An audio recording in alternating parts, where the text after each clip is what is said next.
In Monaco, Juan Pablo Montoya was on pole, only to see David Coulthard blast past him. Today, Montoya again starts from pole after an electrifying qualifying session yesterday. 5 tenths in front of Michael. Purple all 3 sectors. Good lap. And there was no doubt that Williams were delighted. And even the brilliant Michael Schumacher couldn't answer that, although he tried pretty hard. Look at the commitment from Schumacher. Cross the line. No, it's not enough. Rubens Barrichello's hopes went for a spin, whilst Takuma Sato managed to keep the car on track but couldn't see his way through the smoke, and then couldn't see the wood for the trees. But teammate Giancarlo Fisichella, a point scorer in the last 2 races, continued his great form by placing his Jordan in 6th. Local hero Jacques Villeneuve had his best qualifying day until a problem caused him to wave bye-bye to his hopes of a top 6 spot. By then, the rains had come and washed away any hopes of an improvement. Today, the weather forecast is for a dry race. Brings a whole new meaning to Canada Dry.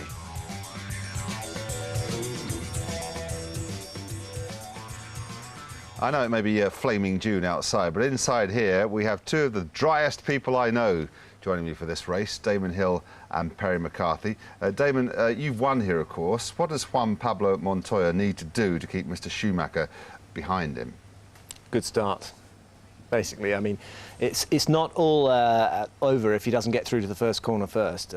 This is a very long race and tactical, and it's possible to overtake on this track. But so it's a little bit less like Monaco. But really, you can't give Michael an advantage. I do think the Ferrari we didn't see the best of it in qualifying yesterday. The rain kind of mitigated things. So I think Juan Pablo is going to have to do very well to keep Michael back today. Ferrari dominated the warm-up. Is that significant? Can we read into things into that? I disagree with Damon. I think we did see the best of Ferrari yesterday. I think they put their times in before the rain came down. So I think that their speed in warm-up this morning means that they're going on a 2-stop strategy. So that's my bet for the race. It's amazing he's gone for a 2-stop. Usually it's 3 or even 4, isn't it? But, he's getting there, slowly, eventually. OK, I'm coming back. I'm ratcheting back. After what happened in Monaco, or rather what didn't happen at the start for Montoya, and he didn't have a great warm-up session this morning, could it be running through his mind that maybe it's going to be the same deal again? No, you saw Montoya after the qualifying press conference yesterday. He'll take anything that comes, anything that's thrown at him. He's not particularly bothered, and he'll deal with it as it happens. And I think that he's such a great fighter and a great racing driver that already I think that we. I think the problem they had in Monaco is unlikely to repeat itself here in Canada. But if it does, he gets some sort of problem, then he'll deal with it. No apologies for repeating the fact that Montoya and Schumacher are supposed to be the duel of this season. Is it back on with a vengeance? It's every time those lights go off, and I don't say go green because nowadays they go off, it's back on with a vengeance whoever you're against on the grid. So, we've got what I believe are the 2 best drivers in Grand Prix at the moment, head-to-head, face-to-face. Got that first corner looming. I think it's going to be a fantastic start. Remember, Montoya wants to make his mark. He cannot stand Schumacher having this amount of success. He wants to say he's the boy. Familiar names until you get to 6th place, and Fisichella is up there with the Jordan. He's scored points in the last 2 races. He's obviously on form at the moment. Can he actually make a mark on this race? I think he can, because there is, as I said yesterday, there's a high attrition in this Grand Prix.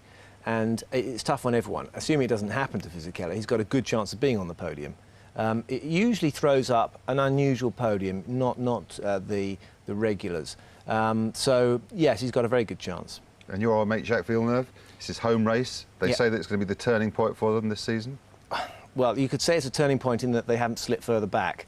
That's about as much as you can say. And I think that, again, things could turn out, but only through luck for him. These guys are struggling to keep out of the back 10. Now, every track has one corner that can make or break a lap. We've chosen turn 2 at the Gilles Villeneuve circuit as one that needs special attention. Bruce Jones has been getting some expert advice on how to tackle it. Prix Senna, or Senna Corner, turn 2 of the circuit Gilles Villeneuve here in Montreal. One of the best places to watch the racing action this weekend. As you can see behind my right shoulder, we have the first corner, which is the left-hander, feeding into the tight Right-hander, which is the second corner, taken in first gear, very tight, and this whole sequence has seen many an incident over the years. Cast your mind back to 1998, and Alexander Wurz went barrel rolling at the first start. The second start was no better, as the drivers bunched up and fought for that all-important position. And again, as the cars leave turn 2 and accelerate out that way over my right-hand shoulder, very important to get a good run of speed for the back section of the circuit. Again, looking over the other side over my left-hand shoulder, we can see the pit lane. New for this year, it used to enter the track just before the first corner. That didn't work. Again, remember back to 1998, Michael Schumacher shot out of the pits during the race right into Heinz-Harald Frenzen's Williams, and Frenzen wasn't at all happy to be knocked out of the race. So this time, it's a straight line, comes straight into turn 2, first gear corner, much less likely to cause an incident, and the drivers very much approve of that already.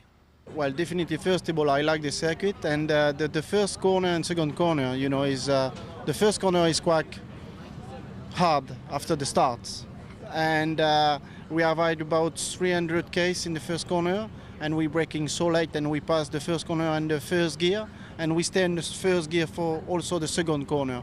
It's very tight, but it's quite fun because sometimes it's possible to overtake, but it's quite hard to overtake in this place. Well, you get to the first left-hander in a 7-speed maximum speed. You just brake into second gear. You just have to important just to carry as much speed as you can into the left-hander. Run a little bit over the curb, maybe 1 meter. Otherwise, you have too much understeer. And just accelerate briefly in between turn 1 and turn 2. Turn 2 is a very tight corner, extremely tight, where it's in first gear. You have to downshift from second to first, and the most important thing there is just to run all over the curb. And even sometimes, if you have too much understeer, put one wheel on the grass, and it helps you turn the car. Then you accelerate and up to 5th gear to the next chicane. And the start is quite difficult because it's quite tight corners and it's quite a narrow circuit, and you need to be very careful with the other guys because if you start to going straight, or it's just very slow on the first corner because so many cars all try to make it at the same time, and you don't want to lose any front wings or hit anyone. And it's just going to be tight, but I think so last year it was a good start, nobody hit each other, and I think so it should be okay. That's our best chance this year, that the first corner and the second corner can throw up a few shunts. Hopefully they throw up a few more than normal so we have a chance of scoring points. That's you know, the only thing we can hope for.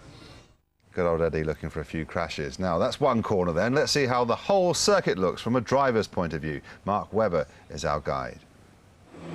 Mark Webber, after the familiarity of the Monaco circuit, how are you finding this one?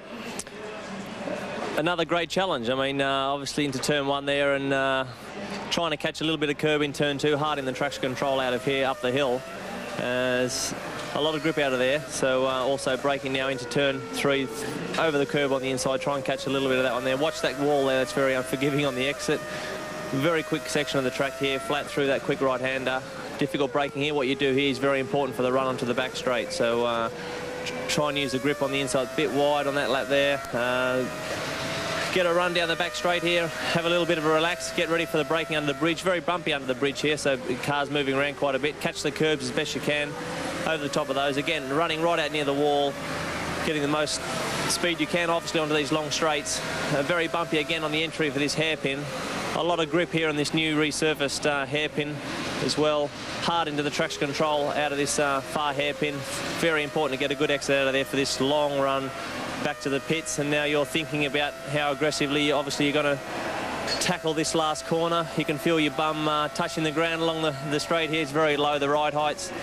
Catch these these curves. Oh, a little bit over the top there, a little bit naughty, and finishing the lap. But it is a challenging little track, and like a street circuit in a way, obviously, because there's a lot of walls and the grip levels going up as the weekend goes on. So I'm looking forward to tomorrow. And what do you think of the pit exit change? Yeah, it's good. Yeah, I was a little bit worried about the speed we'd arrived down in turn 2 because we leave the pit limiter quite early, so actually we'll be going down there quite quick. But merging into the traffic's going to work quite well, I think, in the race. So they've done a good job. That's what it looks like. Let's see how the drivers cope with it in qualifying. A tremendous session described for us by John Watson and Ben Edwards. Because there's no point in getting involved in a real dice. Afternoon's work. Great lap. Yeah, it was a bit more in there, but You know, it's a shame the third run it was good first sector and the last sector was really good, but in the middle sector I exited one of the chicanes and went full throttle and just understeer straight into the wall. Had to get out of the throttle. On this circuit, you run very low downforce, you run curbs, so you sort of compromise the setup from a good balance to jump curbs and yeah, get organized for the low downforce. But it's nice for you, I guess, in this situation to be as quick as you are on the straight.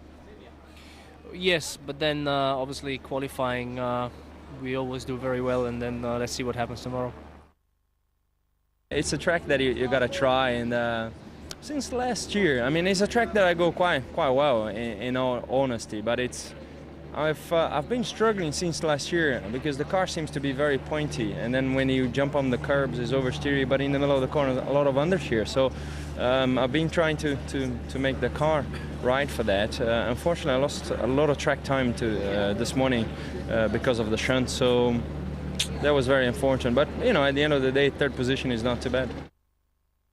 First would have been difficult today. I mean, Juan had a really good day and a good car together, and he just was very quick, but definitely second. I mean, I made a mistake in my second run, which definitely would have brought me into second position, but didn't happen, and then I had to jump into the T-car. It was quite okay for me. I went all the time a bit quicker, but then on the last run I was even slightly quicker than my quickest time, but then it started raining a bit too much and the circuit got too slippy. We didn't expect to be sixth today. We did a good job. I did a fantastic lap, and car was good. I got a good feeling with the circuit, obviously, and like as some years ago, I hope to get on the podium again.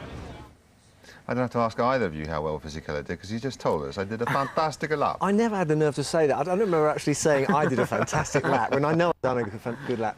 But yeah, I think he did that in all modesty, actually. I think he knows he did a brilliant job to get the car up there on sixth. All right, but he is the exception. Would it be fair to say that maybe Williams, perhaps McLaren, but definitely Williams, are closing the gap at last on Ferrari? I mean, I'm not so sure it's Williams. That, as I've said before, they're you know, R&D all the time with the chassis, R&D all the time with the BMW engine. But I think that finally, maybe Michelin are closing the gap on Bridgestone, and I believe that's where the biggest area of performance gain is in such a short space of time. It's Michelin. I don't agree. What a shock. No, I think this circuit is similar to Monaco, and I think that's why Michelin are more competitive here. And I think when we get to circuits with longer, faster corners, then I think Bridgestones will give the advantage back to Ferrari again. Then why isn't Coulthard further up the grid? I mean, I know he said, oh, we can't expect the same again here, but they always say that. Yeah, I think they're suffering with horsepower, quite simply, and this is it's very important to have good horsepower. It's not so important in Monaco, which is why David managed to get on the front row. And BAR, we touched on it earlier on. Jacques is the local hero. Jacques apparently has a car which has reached the turning point. That's what they've been saying for months now. Do you think Jacques has a prayer of getting a point from this race? No. Yeah, I think he's going to have to be lucky to do that. I mean, we're seeing a resurgence of the Jordan now with Fisichella. The McLarens are there, the Williams are there, the Ferraris are there. Sure, maybe with attrition. I mean, this circuit is really tough on brakes. So, and it's going to be tough on mistakes as well. We've seen a lot of mistakes all the way across these sessions from Friday onward with people going off. So that can sure repeat itself in the race itself, but I think it's a long way for Jack to come. I don't see anyone in front of Jack being slower than him. Let's have a look at the grid and see what we're talking about and what we're predicting here. All right, we've got the top two, obviously they're in with a chance, but where do you see someone coming from? Perhaps from there's going to be way back. I think it's the usual tangle there between Rubens and Ralph. They you know, watch those two at the start. They tend to come together. Kimi Räikkönen, I think, is going to have trouble hanging on to the Ferraris and Williamses. So I think what you'll see is what's going on behind there is a bit of a backlog. I think a lonely race. I think Fisichella will be doing well to fight ahead of Nick Heidfeld. David Coulthard will be putting pressure on the two in front of him. Jack will be trying to stop the flood of people behind him who want to get past. And behind them, Again, Jensen's probably not where he should be, but I think that Eddie Irvine again is going to be doing well to hang on to his track position. But points-wise, it's down to attrition again. Okay, you two Sato have been. Could be some entertainment. Well, yeah. Yeah, it could be. No, he didn't get a great run yesterday. We've seen the cars quit with Fisichella. He wasn't so far off him when both cars were running at the same time. So he could provide some entertainment coming through, and both the arrows as well. Yeah, because they're very quick in the. I think there's great potential for a lot of entertainment from 10th downwards. He's also giving a talk after the race on the local nature in Montreal, because he spent 25 minutes in the forest trying to work his way back to the pit lane. It's cruel, but it always seems to happen to him. You two have been arguing busily already. Peter will no doubt like to disagree with both of you as well, but let's give him an individual question to start with. Peter, 7 manufacturers in the top 10. Who's going to be happiest, Jordan, BAR, or Sauber of those middle-ranking teams? Well, we're talking about race prediction here, and I have to say I think it'll probably be Sauber. They've done a very good job this weekend. They spent all of Friday in a very disciplined way just working on brakes, making sure that they had no more of the trouble that hurt them at Monte Carlo. And in a way that worked perversely in their favour, because they really got their heads down here. And as we saw yesterday, the car's very quick. It's back to where it was pre-Monte Carlo. Nick Heidfeld, Felipe Massa, very quick. So I think they'll have a good race. Yeah, the brake trouble you was referring to with Sauber at Monaco, that was when they completely fouled and he smashed into the wall, Peter. Is that right? That's exactly right, Perry, as you so graphically put it. The brake fluid boiled. I mean, basically, they just ran out of brakes. And he had some braking at the front just before he hit the wall, but not a lot, and nothing at the rear at all. But Sauber have kind of been in that territory for a while, haven't they? 6th, 7th, 8th area. That's become Sauber territory for quite a while.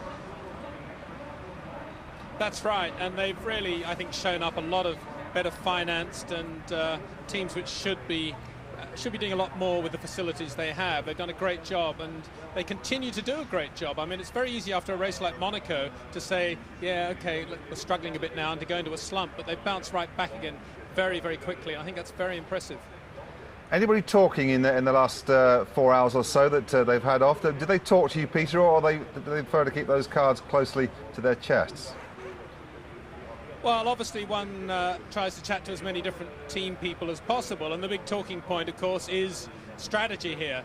The computer simulation shows that a 2-stop strategy is faster by about 4 seconds, which means that everybody on the safe side is going to go on 1 stop.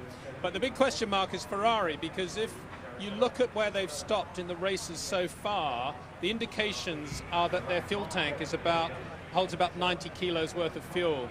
And this race is quite high on fuel consumption. It's about a 180 kilogram fuel race. And on that basis, Ferrari could be pushing it on a 1 stop. They may be in trouble. They might need a safety car. And of course, they wouldn't take that sort of risk. So they may almost certainly go into a 2-stop strategy because of that. But I think you'll find Williams and McLaren on 1 stops, which can make it very, very interesting.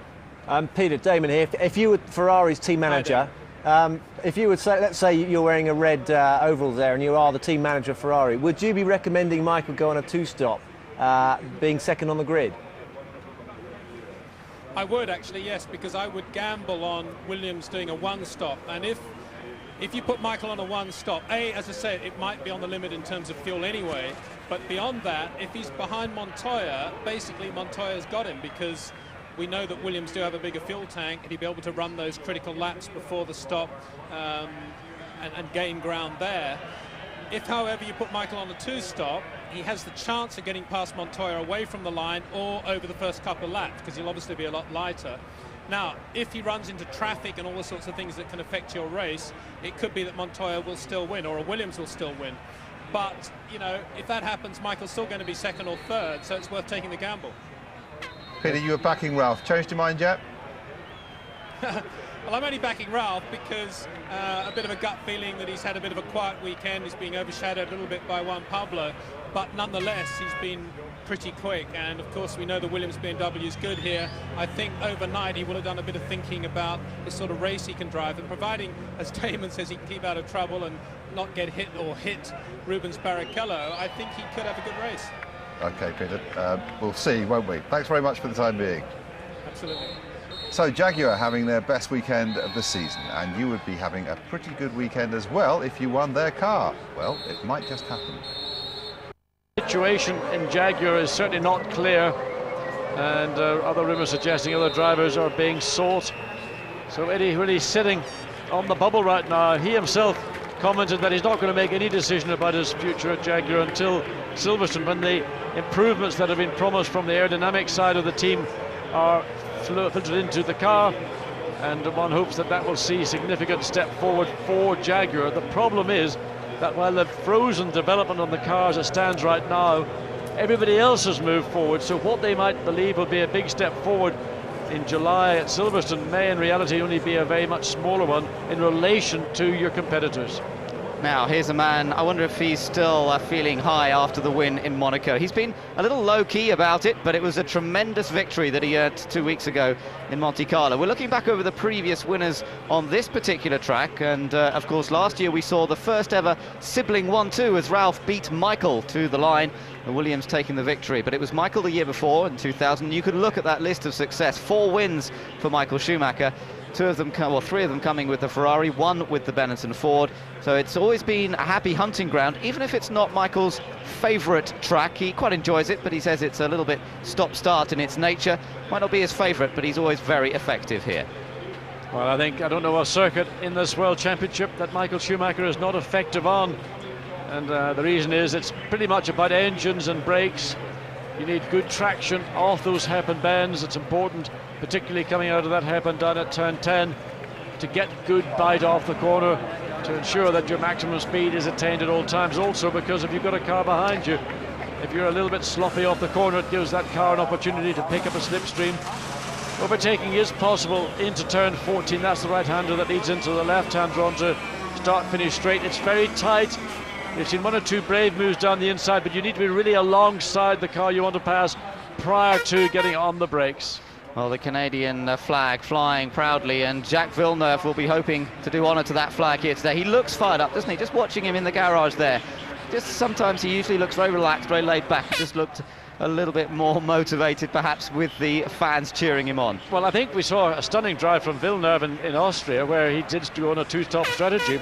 And he was very aggressive. I mean, I haven't seen Villeneuve drive like that for quite some time.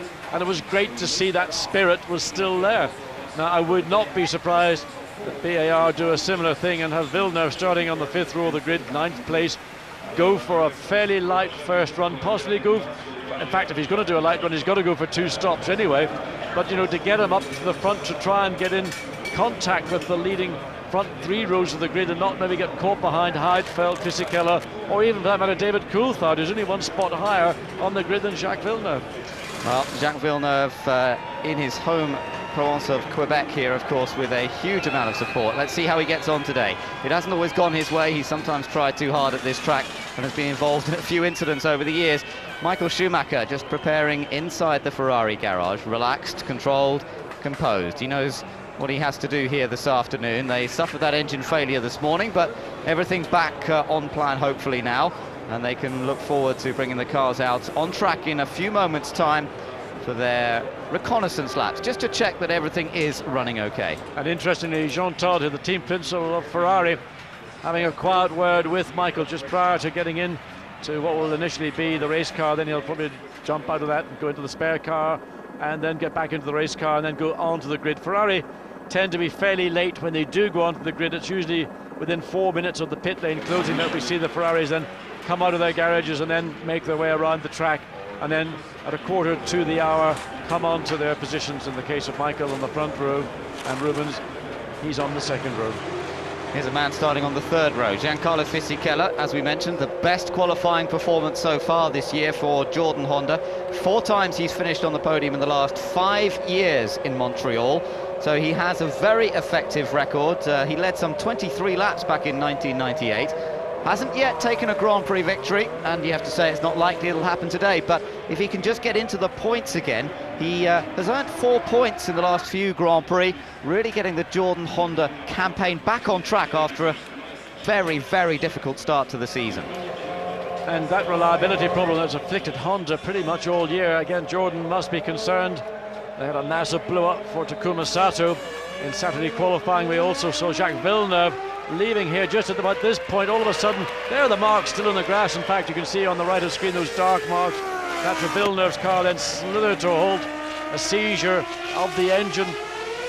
So while a great performance from Fisichella and for Jordan to get their car onto the third row of the grid, there is still the spectre of reliability hovering over the Honda engine. Pat Symonds yesterday in qualifying, didn't we? He said before qualifying started that he would have preferred a track temperature up in the 30s and an ambient temperature in the high 20s. So that's what we have now. I'm just trying to do my maths here. That was fairly well timed for the Jordan to leave and go onto the grid. He'll be sitting there on his own for a long time. That's Fisichella. Fantastic lap, though. Even Still if he did leading. say so himself, yeah, it was a very fantastic lap. But he'll be excited about this one. This is a driver that really we have not. I'd like to see him lead a Grand Prix because I think he really is capable of doing a lot better than he's He did do it in done so Germany, far. didn't he? A couple of years back. Right. Well, your memory's better than mine. Hockenheim. Yeah. Okay. Well, we'll have to look into the statistics book there. Laps led by Giancarlo Fisichella. How many was it, Perry? Matt? I'd like to answer you, but I'm very busy introducing the fact that with both Jordans out there, we ought to have a quick word with Gary Anderson now. Nick Damon with the microphone. Gary Anderson, race dawning upon us, and once again the weather and conditions have changed. It's now quite sticky, a bit warmer and more blustery. How's that affecting how you're approaching setting up the cars? The wind's coming sort of across the track, so it's not really going to affect too much as far as speed's concerned, or the gears or anything like that, so that's not too big a worry there. There's about a 25% chance of some rain during the race sometime, so it is a bit cloudy and overcast, and sort of as we saw yesterday in qualifying, I think anything can happen. What's the general consensus, you think, down the pit lane, not necessarily yourself, what do you think other people will be doing regarding the 1-2 stop conundrum? I think the see sort of probably 50-50, you know, it's traditionally this has been a good results coming out of doing one stop here, but the pit road's changed a bit, it makes it a bit quicker getting out of there. Tyres are getting to be that they're, you know, the performance is very good over, you know, from lap 5 to lap 20 or something like that, so I think a few people, if you're at the front, you'd go for 2 stops probably. Do you think you'll see a lot of teams doing a split, one go on 1 and one go on 2? Yeah, I mean, it's about qualifying position, to be honest. If you're, you know, going to do 2 stops near the back of the grid, you're going to get held up by 1 stop people. So that's, you know, that sort of decides part of it for you. Gary, best luck. Thank you. Thank you. Well, but just to explain that, to clarify that, the theoretical quickest race is a 2-stop race, but that assumes you can run at your quickest pace. Now, what Gary was saying was that it's no good if you're in the middle of the grid and you put on the quickest race strategy being a 2-stop and then get held up by someone who's on a 1-stop, because that completely blows your strategy apart. The difference in weight between a 2-stop race, low fuel load, and a 1-stop fuel load will be something about in the region of about 30 kilos, and that equates to nearly a second a lap getting on for that race like Canada.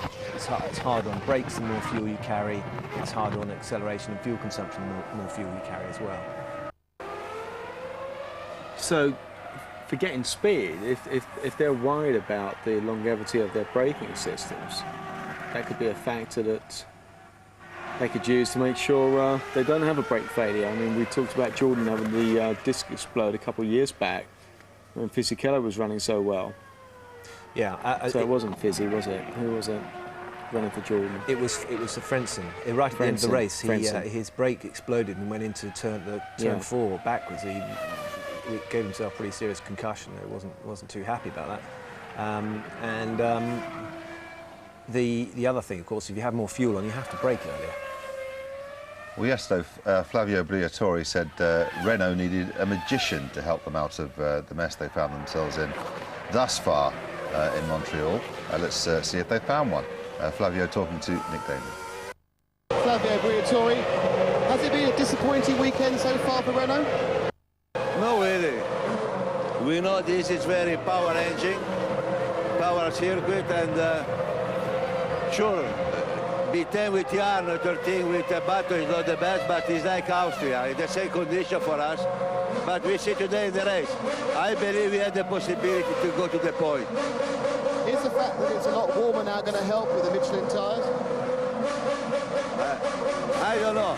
I think so Miss Reg is pretty much good now. I don't think so the weather has the big influence, but sure, with the weather is like that is better. Thank you, Fabio. Oh, thanks, Matt. That's cleared something up for me. He said he needed a magician after the qualifying yesterday. I actually thought he said something other than warlocks. I don't speak Italian, but if I could speak Italian, I'd want to speak Italian like he speaks English. Do you know? I mean, you kind of get the gist of what he's saying, and I mean, we shouldn't knock someone's accent, but Flavio's accent is fantastic, and I don't know. I mean, you know, there's bit of pit radio discussion there. Yeah, I mean. Flavio is an organiser. He's what a race team needs. He's someone who actually doesn't have that much experience of cars or actually driving or anything like that. But what he's very good at is at organising, and he knows when he sees a group of people how to get the best out of them. Just saw it must have been Rubens doing practice starts, coming to the grid as we watch Michael leaving the pits, and as he does so, he has done all this season, leaving traditionally quite late. Peter Windsor joins us now with Ralf Schumacher. Well, not quite yet. He's just actually talking to his engineer, Craig White, but I'm sure we can get a word in a second. He's just taken him away, actually. But Ralf Schumacher, as I say, I think he's a bit of a dance in this race because he didn't enjoy qualifying yesterday. He didn't want to do any interviews afterwards. He was very upset about the problem on the car, which was a pressure problem to the valve system in the engine. Had to get in the spare car. Spare car didn't really have the setup on it that he liked. But nonetheless, here he is on the second row of the grid, and he's got a nice view of the first corner behind his brother, Michael. And I don't know, he's got a gut feeling about Ralph. I think he's looking relatively cool today. And Chris Starring there, who's holding the umbrella, Williams' marketing man, is also similarly encouraging about Ralph's prospects. I don't really want to interrupt these two, so you two guys want to talk back in the studio for a bit longer. Perhaps we can come back down. Oh, Craig's being distracted, so we can go for Ralph now. Ralph, nice view of the start behind your brother there. How did the car feel on the outlaps here? Oh, it's not too bad. We just have to do a little adjustments, and then I'm pretty sure it's going to be a good race. It's a great atmosphere here, isn't it? Do you like this circuit? I always like the circuit, especially Montreal is a very nice city anyway, and to see all the fans here is always great here. Pretty funky first corner there after the start as well. It is usually, but I don't think that the first two rows should have any problems with that. Let's hope not. Good luck, eh? Thank you. I think we can see there actually, you know, he didn't really want to talk, did he? He's concentrating. Lots of things going on there for Ralph in the background. We're not really sure. We can only guess that, but there's a hell of a lot to concentrate on before the start of a race anyway. But the fact that he's in that state of mind is a good thing, not a bad thing. And as his brother weaves his way up towards the front of the grid, we'll return to the back of the grid, or near the back of the grid, and join Jarno Trulli, who's talking to Nick. Jarno Trulli starting 10th on the grid. What are your hopes for the race? Well, first of all, it's important to get out from the first corner. Then, obviously, I would like to do a good race, try to finish it and score some points. Obviously, it's going to be a tough race. It's very long. It's tough, not physically, but mechanically for the car. We have seen a lot of retirements in the past. Now, of course, you've had a couple of incidents that first corner before. How do you approach it this year? As usual, I won't change anything. Obviously, I have to take care, as it's only the first corner of the first lap. I really want to get out because I feel that I got a good package. Best luck. Thanks, Jarno. Tell you how focused he was for qualifying. He didn't even know that Italy had lost in the World Cup. He's in denial. But I know he's not Italian. No, I know, that's a fair point. But you have got some sort of Italian lineage, haven't you, Mr. Lorenzo? 50%, chemically speaking. Well, OK, well, let's just put it behind you now and concentrate on the race. There's nothing we can do about it. Does that mean they're out of the cup? No, not yet. the cup. Did you notice the way I referred to it? Is that the right term? It is the cup. Well, no one calls it the cup. The trophy. Meanwhile, back in the world of Formula One, here we see 45% humidity, not too bad. The track sits on a little island, which is right slap in the middle of a massive, well, it's called the St. Lawrence Seaway, but it's a giant river which flows, I think, into the Hudson or something like that, or from the Great Lakes. And they have river in Canada. I mean, in America, they have. They really do have rivers. When you talk about rivers in England, there's just sort of streams by comparison to what goes on. And you see people going up the river on jet skis up through the rapids for their weekend recreation. Well, he's had some recreation alongside the river, hasn't he? Yeah, so he would have, if he'd had more time, he maybe would have gone for a little ride up the river there with an inflatable. All right, let's join David Coulthard now, talking to Peter. Obviously, a little bit of a letdown after Monte Carlo, but how's the car feel this morning? It feels like we've had all weekend, to be honest, nervous of the rear end entries, and that's been the thing that's been affecting us on these type of tracks. I'm not as bad as the qualifying position shows, because we just didn't really make a good job of quali, but well, it wasn't you. I mean, there were a lot of circumstances out there. Exactly. So, you know, we're not in the same league as Ferrari at Williams, but we're the definite third next team. So I guess the challenge is, can I get by the Sauber and the Jordan? Well, we'll be watching that with interest. What sort of places could you look here for overtaking? We're all very similar in speeds, those other two guys that I mentioned, so unless they make a mistake out of one of the hairpins, it's unlikely you're going to just sort of tow past them. So it may be a question of... sorry, I'm always watching out for a car. I know how mad these drivers are. Well, Michael's on the grid now. I think we're probably all okay. Should be okay then, yeah. Thank God for that. Oh, we can just relax now. You were saying about... if they make a mistake or something, that might help you. Otherwise, it's strategy, so it'll be a long afternoon. Okay, well, best of luck. Thank you very much. Well, he's relaxed. Yeah, he looks like he's ready for a fight, doesn't he, with a towel wrapped around his neck there. Until he's going down a third. But going down. It's going to go down. We've got cutting bad. But I mean, you know, it's a bit of a up and down year for David, isn't it? I mean, he wins Monaco, and the next week he's qualified right down there in 8th place for a Grand Prix. Had a lot of problems yesterday in qualifying. Yeah, I love the way we rationalise. I say we, I mean drivers, rationalise their grid positions. We're not as bad as he said. We're not as bad as where we are on the grid. Yep. Because we're actually better than that. Rearrange these words into a familiar sentence. Well, let's join the man who couldn't see the wood for the trees yesterday in qualifying, Takuma Sato, talking to Nick. Takuma Sato, Eddie Jordan just had a long word with you. What was he saying? Well, obviously, try and make a good race, basically. The fans here is massive, and we are very pleased to race here. I take it really your aim, what you'd like to have, just a really quiet race, considering how it's been going recently. No, not really, because that's my style, taking 100% committed all the time. So I'm going to be pushing the race all the time, of course. Best of luck. Thanks, Taku. He likes it that way. Yeah, that's the official line, isn't it? That was the way it's Jackie Stewart. We'll get Jackie talking to Rubens back. And of course, Jackie used to run the team that Rubens drove for. And it was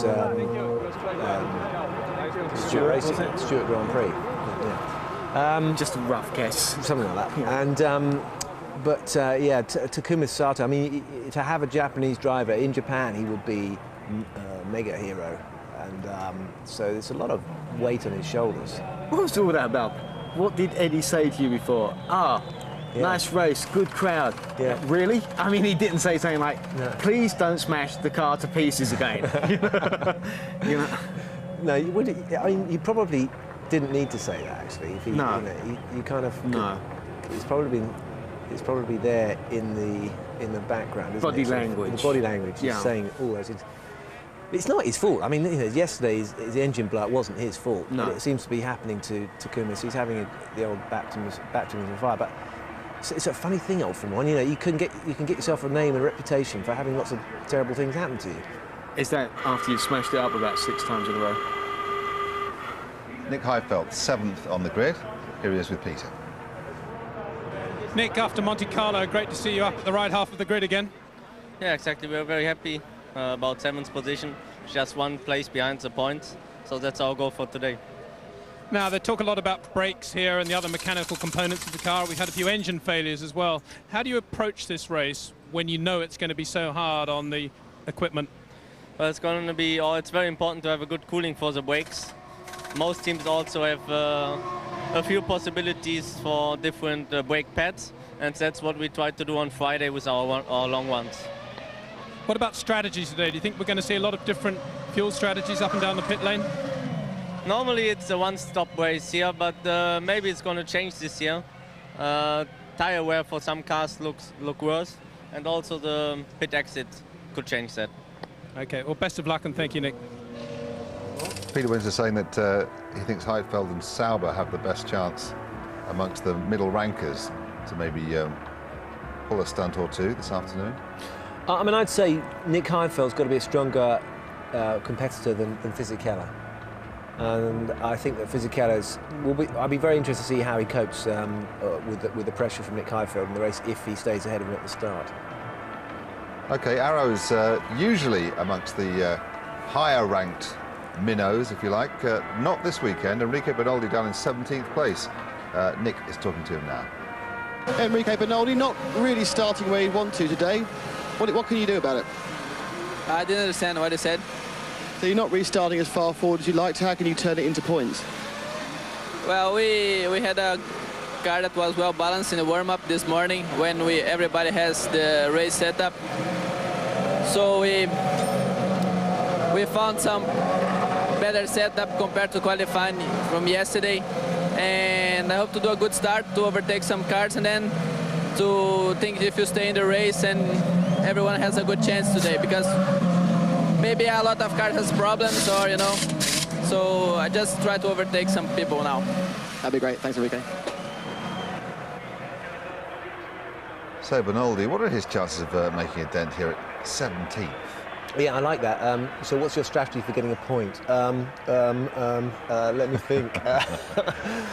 I mean, what can you do? You go to bed at night and thinking they all better break down in front of me or something happen.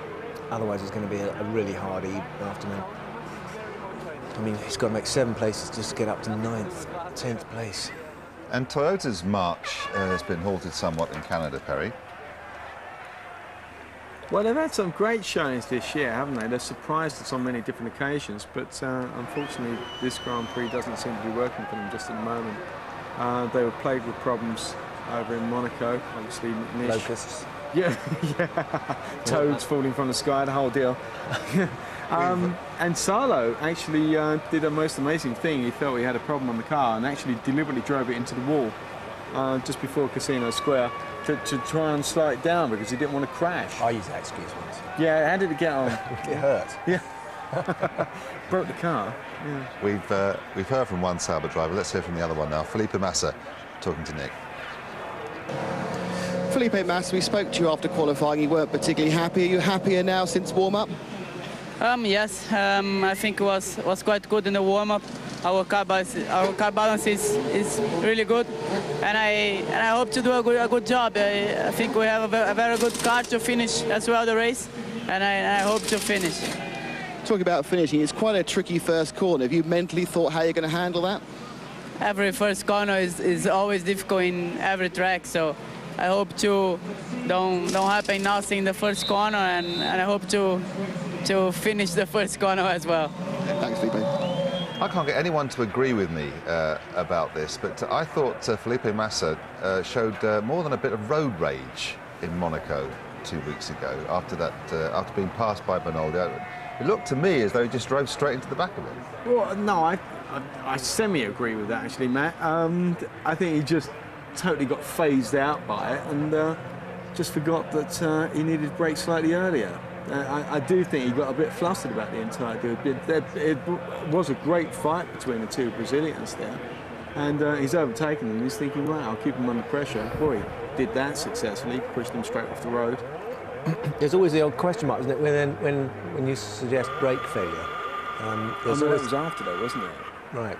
Yeah. No, the brake failure was after. I mean, you could have blamed the brakes fading then, but... No, he was using Benoli to brake. Yes. Yeah. But I think he was complaining of soft pedal, wasn't he, before that? That's what happened. Anyway, Peter has been masquerading as a Ferrari team member, and it's paid off because he's got hold of Rubens Barrichello. First question is, I know it wasn't your car, but what was the news on that engine failure this morning with Michael? To be honest, I didn't hear what was the news. I knew that he stopped after just one lap, but I don't know what happened. Well, you were quick this morning in the warm-up. Do you feel confident and happy with the car? Yeah, it's a lovely track. I love to be here, so I'm starting third on the grid. Hopefully I can be higher up after the race. You've had a few interesting moments in practice and qualifying here, a couple of spins. Why is that? Well, the car has been a little bit nervous. It's been a bit on the edge on braking. The bumps has not been helping, but hopefully I've sorted out for the race. The warm-up seemed better. Okay, we'll let you get on with it. Thank you very much. Thank you. From Rubens Barrichello, we cross straight to Gerhard Berger of BMW. Gerhard, thanks for joining us. Pole position again. How optimistic are you that Juan Pablo will get a better start this time round? Well, it's always the same thing. To be too optimistic, it's a mistake. So, of course, the last week it didn't work out well, the start. We are confident that it's going to be better. Going to be a very hard race today. Hard for brakes, hard for engines on this circuit. But I think it's going to be very interesting. Gerhard, it's Damon here. I haven't been in touch recently with the technical developments with start strategies and traction control. So how much can you tell us about how Montoya gets his car off the line for the race? Does he just press a button? What happens? I cannot tell you anything. Oh, well, you're no good to me then. Goodbye. Sorry, Damon. Oh, right, you really aren't. Oh, you're serious? We thought it was an Austrian joke, you see. It was, OK, well, thanks very much for your help. That's very useful. And one last question. Hopefully you can answer this one, Gerhard. Do you think you've finally closed the gap on Ferrari? You finally caught them up? Well, lately we've seen that is very much dependent also on the tyre performance in the weekend. I think in the last two races we saw a much closer battle because the tyre performance of our car was quite good. I think on a kind of circuit like this one, characteristic like this one, and the way the tyres worked until now this weekend, I think we should be on a very similar level. Gerhard, hi, it's Perry McCarthy. Got to ask you a question from Monaco. Some people have said that the start problems for the Williams BMW was because one shifted the steering wheel coming off the start line. Does that affect your traction control system or not? No, we had not this problem. We dropped a little bit of revs and we just had a bad start. Thanks, Gerhard. Thanks, bye-bye. I'm not sure how much Gerhard knows about the Williams side of the operations there, because he is head of motorsport for BMW, and although they are partners, quite often you get a limited crossover of information between the chassis maker and the engine manufacturer. So it's not necessarily true that the BMW side of things will know everything that goes on at Williams, despite being very, very closely linked and working as a team. It's almost certain they would know about traction control, though, because it's very relevant to the engine. And the critical thing with traction control is to get a certain amount of wheel spin, so that the tyres actually give better acceleration if there is a small amount of wheel spin. So it's very, very important to do a lot of setup work with engine revs and actual track data during the weekend about the grip levels of the tyres and the tarmac, so that the engineers can balance the start strategy just perfectly. But I think the problem for Formula One is that when you get an optimised system, you end up with such a tiny difference between each car. So at the start, if all traction control systems are working to their optimum, the cars won't actually change position. They'll only change position relating to their horsepower. There's less error there's less actual human error factor in there. So the randomness is taken out of the start of a Grand Prix, which is not necessarily a good thing for racing. There are variables, though, aren't there, within that? Well, we saw Monaco, didn't we? Yeah, Sure. complete failure of the traction control system. But what I do, I mean, one of the things I just really detest about the traction control stuff is that when it rains, you know, we've always seen throughout the years that any driver that's particularly brilliant has always been exceptionally fast in the rain. You know, I mean, that can be in Formula Ford, in Formula 3, in Formula 3000. Yeah. You know, anybody who's been extremely fast in the rain all the way through that is obviously, you know, quite a brilliant driver. Up the track, and of course if it does begin to roll off little bits of tarmac in conjunction with the rubber, so we may see a few problems arise later in the race. Just something to keep an eye on when cars are coming into turn one. Take a look at the track layout once again, and the grid itself, of course. The lineup for today's race, seeing all 22 cars. They will undertake this 4.361 kilometre track, some 2.7 miles long, and the race distance 70 laps this year, so up one on previous years, and we'll see just what happens throughout the course of this. Ross Brawn, a quick last wish of good luck to Rubens Barrichello, starting in third place on the grid here today. And watch out for the next light disappearing as the countdown to the formation lap continues. Well, I just wonder what Ferrari have chosen to do. I wonder will they have both cars on the same strategies? We saw them do a two-stop strategy in Austria, and of course they dominated that Grand Prix. May not have the same level of domination, may not even dominate it at all, but it could be that Ferrari have also decided to opt for something which is mathematically a quicker way to run the Grand Prix, but it's all about where you file back into the lap and the traffic that's around you, and you've got to be very, very careful that you don't find yourself trapped behind cars that then you're unable to get over or get past as quickly as you would like. A reminder on the grid: Montoya and Michael, Barrichello and Ralph, Raikkonen and Fisichella, then Heidfeld and Coulthard starting 8th, Villeneuve 9th and Trulli 10th, Olivier Panis starting in 11th place in the second BAR Honda, and in 12th place just behind him is Felipe Massa. The second half of the grid: Button and Irvine, the two British drivers alongside one another, Sato and De La Rosa, Bernaldi and Salo, Frentzen and McNish, and the two Minardis at the back. Mark Webber and Alexander Jung will bring up the rear of the grid here.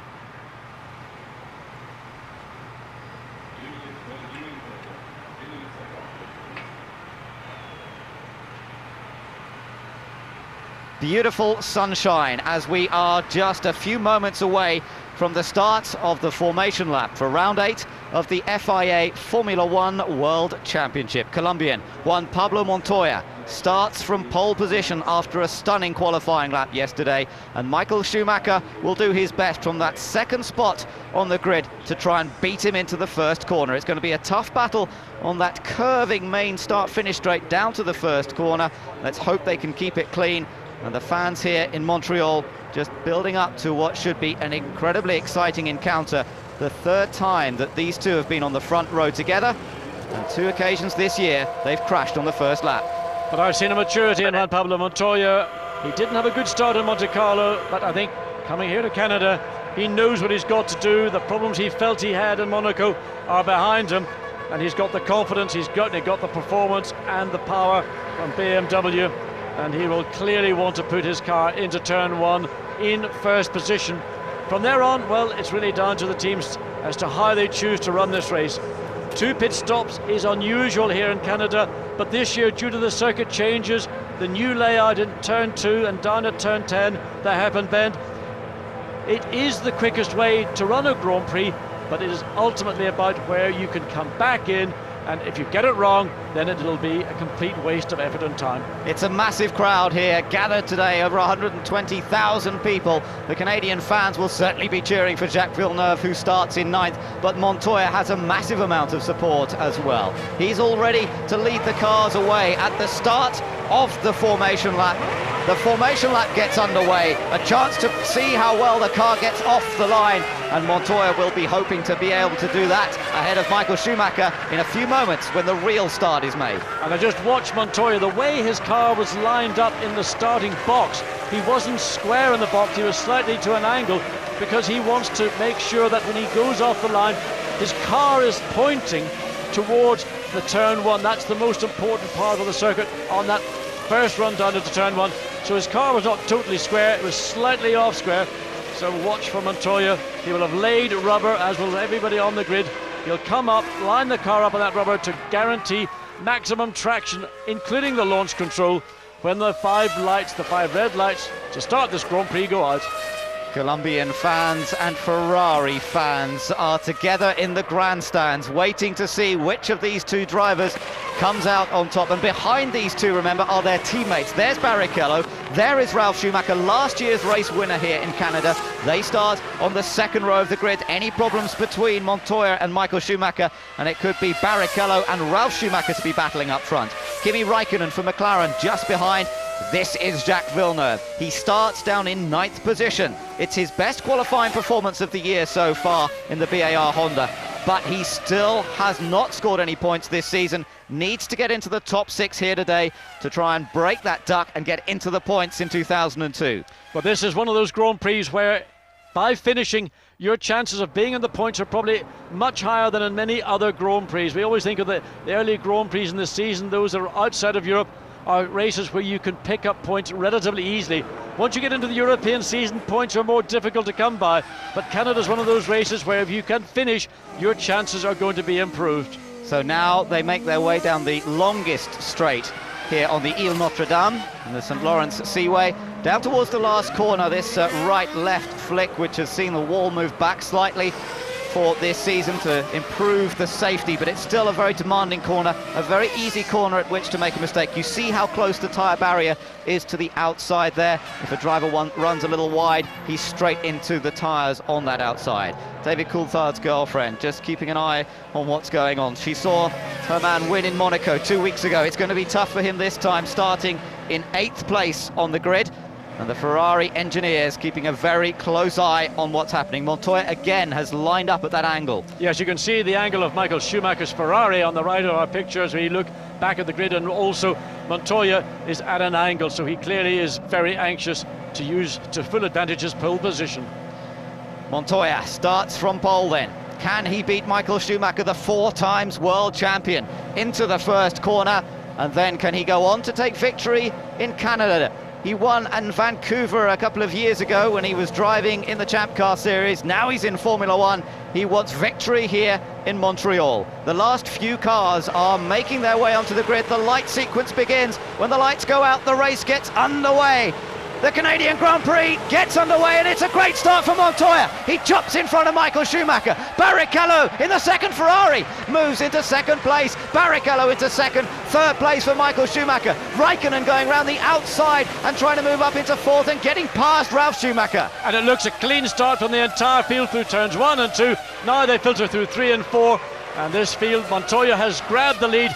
And Rubens Barrichello now, think about Barrichello. Why did he do that? Starting in the second row of the grid, was his car lighter than Michael Schumacher's? I suggest already that may be the case. Well, it was a great start from Kimi Räikkönen. Look at Montoya now in front of Michael Schumacher as he comes around this first lap. Keep it clean. And ahead of Barrichello, not ahead of Schumacher. Barrichello in 2nd, Schumacher in 3rd. Here's a little battle going on as Jenson Button and Jacques Villeneuve, and Button goes up into 10th. David Coulthard made a good start as well. He's come from 8th up to 6th behind Ralf Schumacher. And it's the Sauber of Heidfeld was the loser in that opening first 3 corners. So it's Montoya, Barrichello, then Michael Schumacher. And Michael Schumacher not as quick now. That is a surprise to see. The top two getting away a little bit. Barrichello going on the chase of the Williams of Montoya, and Schumacher not quite able to keep the pace. Oh, a little bit wide through there. And look at Villeneuve under attack once again. Well, Button got past him. He got repassed. And now look at this. Barrichello on Montoya. Barrichello takes the lead for Ferrari. Barrichello and idiot. Pedro de la Rosa in the Jaguar. This is coming into turns 14 and 15. He's hit the wall on the outside. He's into the pits. But Rubens Barrichello, on horsepower, on sheer speed, has put his Ferrari ahead of Juan Pablo Montoya. We saw Ross Brawn lean into the cockpit and say something to Rubens. I think what he said to Rubens is, you've got a light car, you go out and try to force the pace with Montoya. Take a look at the start once again. Montoya from the right made a great start, cut straight in front, but watch Barrichello from the second row. Well, Barrichello comes up on acceleration easily. In fact, Michael Schumacher didn't challenge him, so the Ferrari team are up to some little game. And we believe that game is that Barrichello's on a very light fuel load. Michael Schumacher might be on a one-stop load. And in a way that the two cars, as we come, this is the replay of Barrichello passing Montoya into turn one at the end of lap one. Well, Montoya may have made a little mistake at that top corner, but even so, Barrichello showing a great turn of speed to be able to nip past into the first corner. Now that was as Montoya came through that last corner, and in fact there you can see Kimi Raikkonen went straight across, so did Ralf Schumacher, straight across the curb there. I think they're anticipating a problem with the front of the field. There we see it, is it Button as well doing the same thing now. That may be a penalty. We have to keep an eye on this. We've got cars being registered as missing turn 15. If they gained any advantage, that will be a penalty. They may have to come in and get a drive-through penalty for that. It doesn't look to me like that happened, but look at Giancarlo Fisichella and Felipe Massa down into Sato. Yeah, it's Sato. It's Takuma Sato versus Massa, that's right. And this is the battle for 14th position. Just ahead of them is Mika Salo in the Toyota. So Mika Salo's done well because he didn't qualify that brilliantly. He was 18th on the grid, but Salo's already got up to 13th place. Great going for the Toyota driver, who's moved up through the field already. But up front, it's Barrichello who leads. Now let's look. The Jaguar on the left of your screen. You see him coming down. There's contact between McNish. Oh, just McNish. Oh, yeah, there is. So McNish squeezed across. Pedro de la Rosa had nowhere to go. He goes into the wall. He's driven into the pit lane. His right front is flat, as you see, but he's now back out on the racetrack.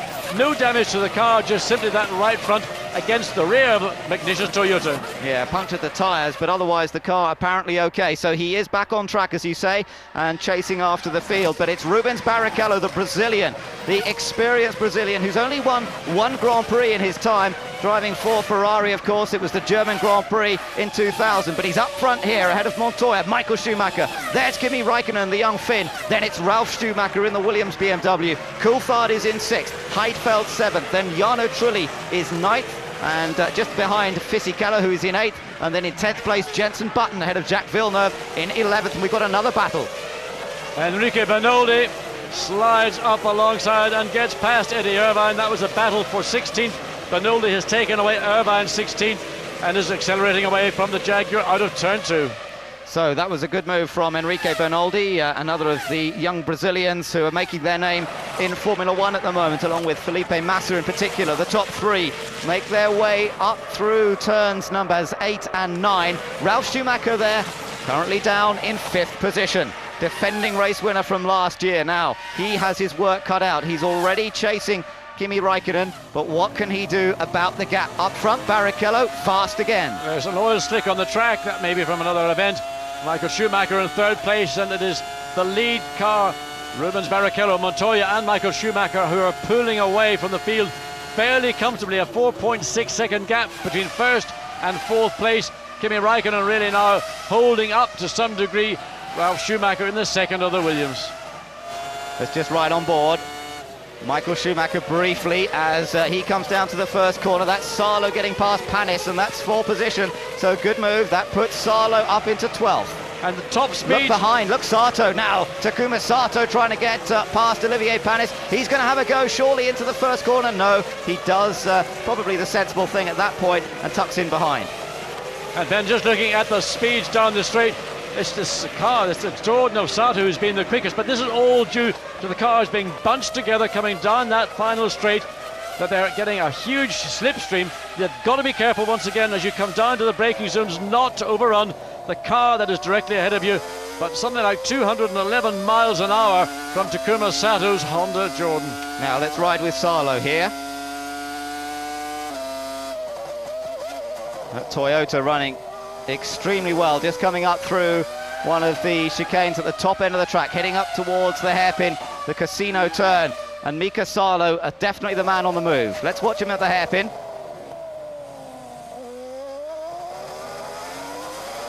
You can hear the traction control working on the engine. That sound as if the engine's misfiring, but that's all programmed in to increase the traction, allow better drive off the corner, and Mika Salo in 12th place. And once again, fastest lap of the race on lap 5 goes to Rubens Barrichello.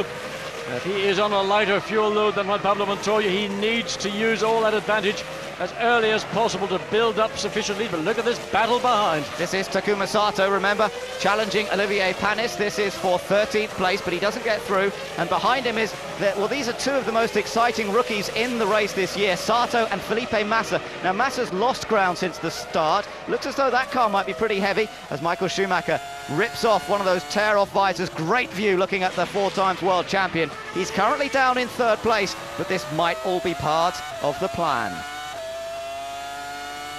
So Michael Schumacher, 3rd position, but it's his teammate Rubens Barrichello who's leading.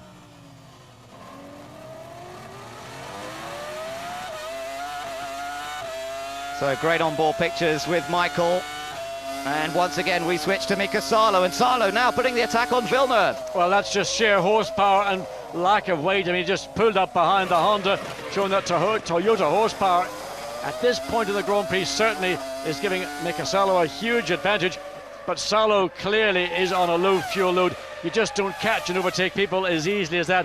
The benefit of doing that is probably worth about, well, up to half, maybe 3/4 of a second per lap in favour of Salo. But we've got a glimpse of Sato getting alongside Olivier Panis, and he's got through. He's done it, he's got through, you're right. So Takuma Sato, the Japanese driver, up into 13th position now, and that was a good move. Now Felipe Massa wants to follow him through. Looks like both BAR Hondas are running a full fuel load here because neither Panis nor Villeneuve are really able to put up an effective challenge. But that was a courageous move from the young Japanese driver. He got himself into position, coming down that front straight, got alongside the BAR Honda, and then was able to take the corner away from Olivier Panis. For Felipe Massa, he's got more speed than Panis has got, but again, he's got to find the right part of track. And so far, looking at the top speed, we're not seeing any of the Sabres in the top 6 in terms of straight line speed. No, he's not perhaps as fast in a straight line as he would like, and he actually got a bit sideways out of that fast turn 5 a moment ago. Usually a flat-out corner, fairly straightforward, maybe just got onto the dirt a little bit. Up towards the casino hairpin, building up to a speed of about 190 miles an hour. Now hard on the brakes and down to around 50 miles an hour to get around this hairpin. Better grip here than before with that new track surface, but he can't make the most of it to close on Panis. And he really has to get very close to Panis, round that slow first gear hairpin bend to ensure that he accelerates behind the BAR Honda, and at this point gets alongside. Oh, and across the curve, both Sato and I think that might it was Villeneuve. Yes, it was Villeneuve but this Sato time. drops back, lets Villeneuve take the position. Otherwise, he would have been brought in. So Sato intelligently realised he'd gained advantage, drops back, lets Villeneuve retain that position, and good teamwork from the Jordan team. Barrichello leads. There was Montoya coming through the chicane a moment ago, and hopefully he made it safely through. He did indeed. Quick look at Sato on his attack here as he tried to get past Villeneuve.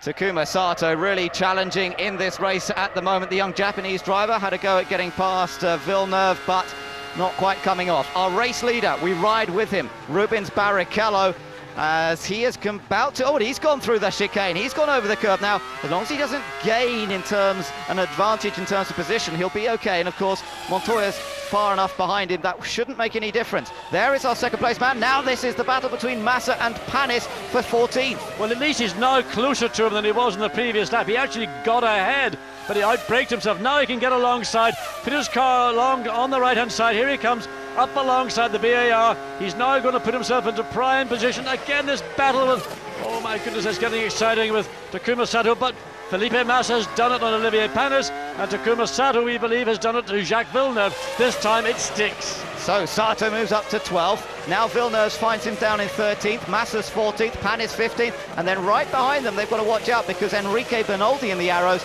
is flying along as well, and he's joined the train. He's in 16th position. Here's the replay of the move. Felipe Massa started before going into turn 10.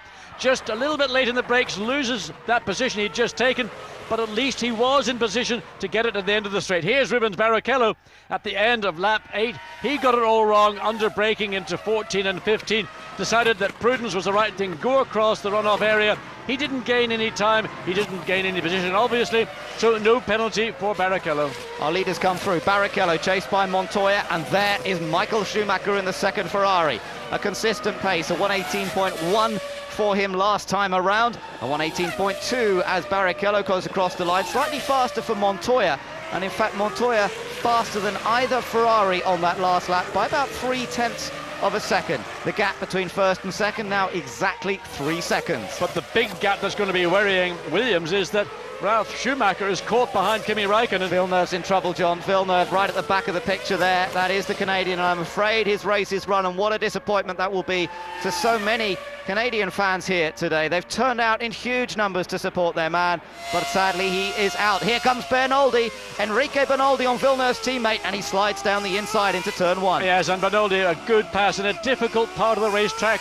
You're having to accelerate out of that turn 15. You must get alongside once again before you can make the move stick. Bernoldi judged it perfectly, but Olivier Panis in reality didn't offer any defence at all.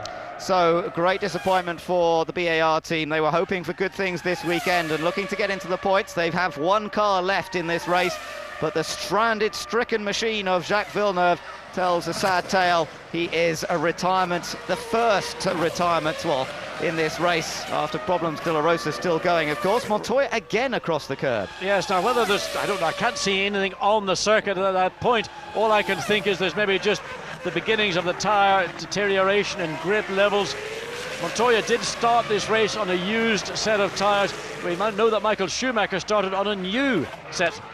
Now this is Villeneuve on board with him. Let's see if we can see what happened. Oh, that was Bernoldi behind him. Now this was behind Panis, sorry. And this was the battle as Bernoldi tried to find a way through. Now Bernoldi actually did pass. This is Panis. Bernoldi gets it right on the lock stops. He's no choice this time but to go across the runoff area. He didn't get an advantage there, but he did get it here because he picked up speed, was able to get alongside Panis going into turn 1 and took the position away. So once again, seeing a lot of cars. I don't see where that part of track is a problem. It just only can simply be down to tyre grip, tyre levels, and well, drivers need to be careful. The yellow dots at the on the screen indicating we still have the yellow flags out, and that's because of Villeneuve's car stopped at the side of the road, just to warn drivers that there is a car stationary. There it is, and the leader's coming past it once again. Rubens Barrichello in the foreground. The gap 3 point balance. See if we can generate front temperature. A little bit of radio to Juan Pablo Montoya, and the team asking him to adjust the brake balance there. Yes, they want to get the temperatures more equally balanced. This is a circuit that is extremely hard on brakes, and if one end of the car is braking more than the other, then you will wear that set of brakes out more quickly. So now let's see what happens as they complete another lap. Lap 11 has been completed, and Montoya again putting in a very fast lap on that last lap, a 1:17.748, 0.2 faster than Barrichello, our race leader, and a full half second faster than Michael Schumacher. Now, tyre performance may vary a little bit as they go through the stint. Perhaps the Michelin tyre, now it's done a few laps, is really coming into its own. Let's see whether Montoya continues to lap a little faster than the Ferraris over the next few laps. Well, after that blinding start from Barrichello, we really thought he was going to run away with the lead of this race, but really the gap staying fairly constant around the 3.5 seconds. And Juan Pablo Montoya on that last lap was 0.2 of a second faster than the race leader. Still that yellow flag station there at Villeneuve's car. It's not a part of the racetrack that anyone would ever attempt to overtake.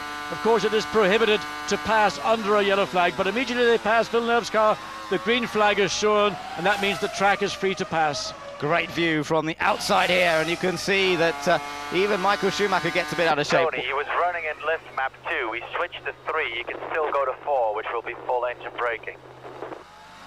And there we are, listening to we'll see how he is at the moment.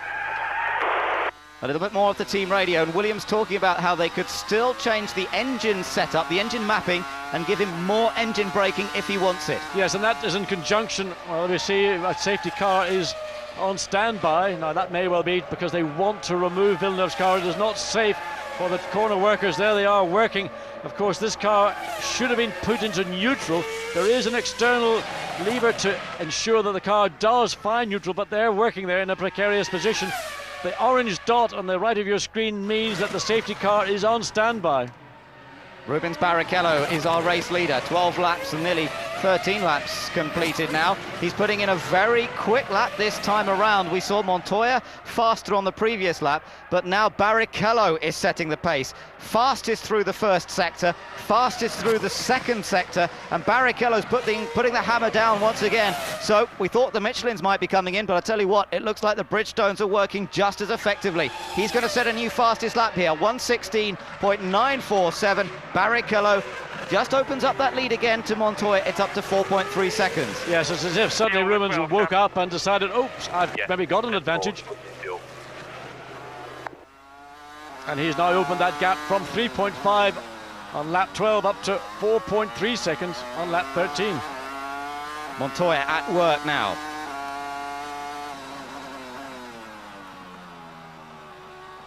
Looks controlled, looks composed, but it's not enough to match this man. It all depends on how much fuel these respective cars are running. Barrichello is surely running with a light car. He is pushing to the absolute limit every lap. You can see the car. On one's car, we would also want to check the left-hand rad duct for debris. Left-hand rad duct for debris on one's car. Oh, and Barrichello just getting a little bit of a twitch into the hairpin. Okay. Listening to more team radio from the Williams team there. Yes, debris, that means there's a lot of, it's not quite leaf, it's actually, there the safety car is preparing to go out on track. Yeah, it is being deployed. We've got the two orange dots. Now, will Ferrari decide to put in a pit stop here? If they're running that car light, lap 13, it's quite early, really earlier than you would think for a... Montoya's in. Quick, everyone Montoya. quick. Tyres out. Just rears, 12 rears, 12 rears and fuel. And we're listening to the team radio. On both sides, please. And also, of course, they were saying they were concerned about the radiator inlets. They want to clear the engineers diving in this temperature rise for Montoya. Down into turns 7 and 8, we saw a lot of litter flower leaf on the track. So fresh rear tyres, clear out the air boxes. Out he goes. Quite a lot of fuel went in, so they put a good amount of fuel in on that stop. And Montoya becomes the first man to stop here. And he gets out ahead of David Coulthard, who returns in 5th place. So pretty effective that, coming back out in 5th position with the safety car now out and of course bringing all the cars close together. I think that was pretty smart thinking. The Williams team were well and truly on that case, but I think they were alerted, as we see now Jordan, and this is Takuma Sato in the pits as well. The team had seen a temperature rise for Montoya. There are a lot of, just at this point here, we don't see it now because the cars are not disturbing it, but there's flower leaf and leaves on the track, and if that gets into those air intakes, particularly on the radiator sides, then that will see a build-up of temperature. So opportunism on the one hand, but here's the other problem. This car has been stranded. It is mandatory on the part of teams and the driver of any given car, if it comes to a stop on the circuit, that the clutch must be enabled to disengage the gearbox. In other words, they can push the car away. That appears not to be the case. There's some of that leaf litter we were talking about. Yeah, but also the lockup I was looking at, John, there. The thing actually locked up a bit like when he came out of the pits yesterday, and the whole thing might have just seized up so much that perhaps even that clutch lever's not working. I don't know. It could be the case, but it would ordinarily be an issue that the team could be in problems because that car was not be able to be moved by the marshals without bringing out one of the wreckers that they use around the Canadian circuit. So everybody now following the safety car. 14 laps have been completed. Rubens Barrichello ahead of Michael Schumacher with Kimi Räikkönen now 3rd. Looking at David Coulthard, of course running now in that line behind Montoya, with Montoya managing to re-emerge. And now looking in the pits, we've got Enrique Bernoldi in the pits for Arrows. So he has decided also to come in at this early stage of the race. He's been putting in a good performance so far, fighting his way up the order a little bit. Clean pit stop, he makes his way down pit lane. Yes, he's driven hard. He's been exciting. We've seen him getting it absolutely sideways in turn 15. And this was an issue that teams, they may well have factored it in to a potential strategy, but they would really have to look at what was a normal Grand Prix without any incidents like this. We look at Bernd Mailander, who drives the safety car, one of these new Mercedes-Benz SL55 AMGs, and he will be driving his heart out to keep a decent pace for the field of 22 cars, in fact now 21 cars, because Jacques Villeneuve is the only retirement to date. And no matter how fast a road car is, it is quite difficult to run fast enough to keep the field of cars behind you running at a speed where tyre temperatures don't drop away and the correspondent reduction of tyre pressure. Always a big issue with Formula One cars when a safety car is out on track for any length of time. Glinting in the sunshine, we see Raikkonen come through in third. Ralf Schumacher is fourth, just ahead now, of course, of his Williams teammate, Juan Pablo Montoya. In terms of lap time. Listening to a bit of radio. Coulthard is sixth, Heidfeld seventh, Fisichella is in eighth place, Trulli ninth, Button 10th. The two Renaults just inside the top 10, therefore. Salo is the main mover in this first part of the race because he started down in 18th position and has moved all the way up to 11th. But it does look as though Heinz-Harald Frentzen, or is it Bernoldi coming back in? Frentzen probably lining to come into the pits now. The other Arrows driver, Frentzen, currently running down in 16th position. But the real interest will be at the restart when the safety car comes off track as to whether the Williams team, who have now got their cars running 4th and 5th, but it's Ralf Schumacher ahead of Montoya. Montoya's made that stop, he's refueled, he's taken on tyres, he's cleared out the air intakes in his car. Will the team instruct Ralf Schumacher to let Montoya go, or will they let the guys sort it out on the track, or what's going to happen? We shall see. We're still under safety car, effectively under a full course yellow as we wait, but the safety car will be in on this lap. So we shall see the safety car coming in at the end of this lap, and Barrichello will once again be trying to pull away from Michael Schumacher and Kimi Raikkonen. The McLaren Mercedes driver were there into the pits. Indeed, we've got the other Arrows of Heinz-Harald Frentzen.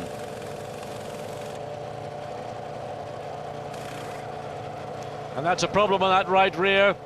As we see, that's Bernoldi in for the second time. In fact, he went out and something with the right rear wasn't right. He's come back in and sitting there, and as he sits there, the field still makes its way around this 2.747 mile circuit on the L'Île Notre Dame in the middle of the St. Lawrence Seaway in Canada.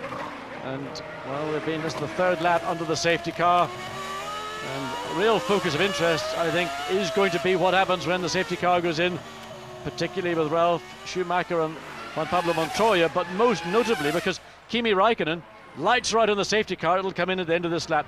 But Kimi Raikkonen was holding up Ralf Schumacher all the way through this race. Now Montoya's behind the two of them. What's going to happen? Will there be a battle for third place? Will Raikkonen, well, he'll obviously defend his third place, but it's really going to be whether Williams say to Ralf Schumacher, let Montoya have a go at Raikkonen. You have not been successful.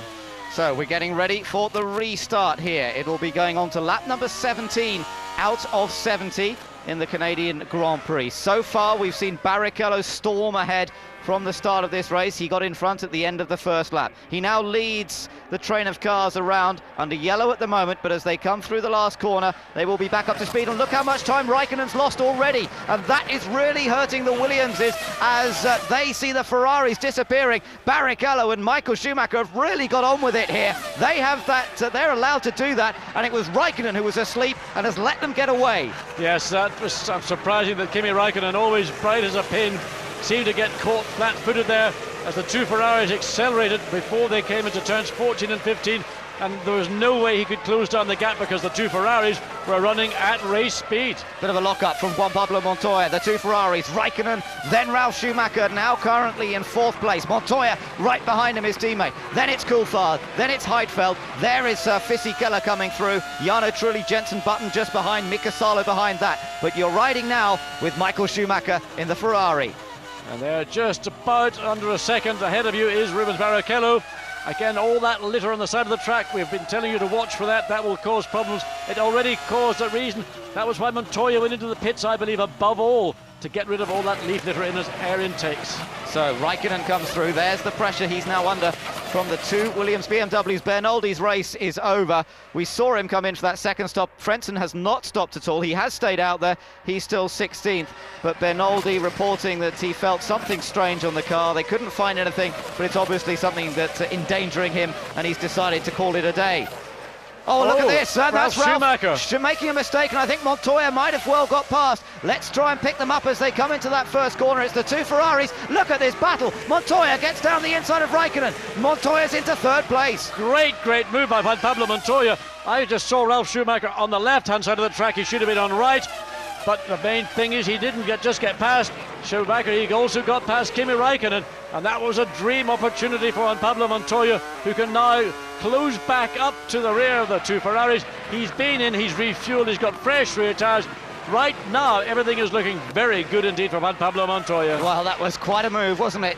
We saw it just developing, coming through that last corner. Now, whether Ralf Schumacher made a mistake, we didn't quite see it all happen, but the net result, let's take a look here. Now, you've got Raikkonen coming in first. Raikkonen goes across the curb, launches it. So does Ralf Schumacher. Yeah, they both make a mistake there, and it's Montoya who's maintained the momentum. Yes, now Ralf Schumacher didn't pass Raikkonen at that point, but Juan Pablo Montoya had the opportunity because the speed of the Williams and the McLaren was way below that of Montoya's. He got past two cars into turn one, and real opportunism started by Kimi Raikkonen getting it wrong in turn 15. The Iceman can make mistakes, and that was a mistake from the Finn. There he is, just turning in ahead of Ralf Schumacher, but Kimi Raikkonen definitely losing out there and costing himself the place to Juan Pablo Montoya. And now look, Raikkonen is going to be passed, is he, by Ralf Schumacher, trying to go around the outside. This is almost impossible, and in fact Ralf has to cut in behind. Raikkonen slides, Ralf Schumacher looking for a way past. Well, there's no way to go around the outside, and Raikkonen is clever enough, even though he's inexperienced by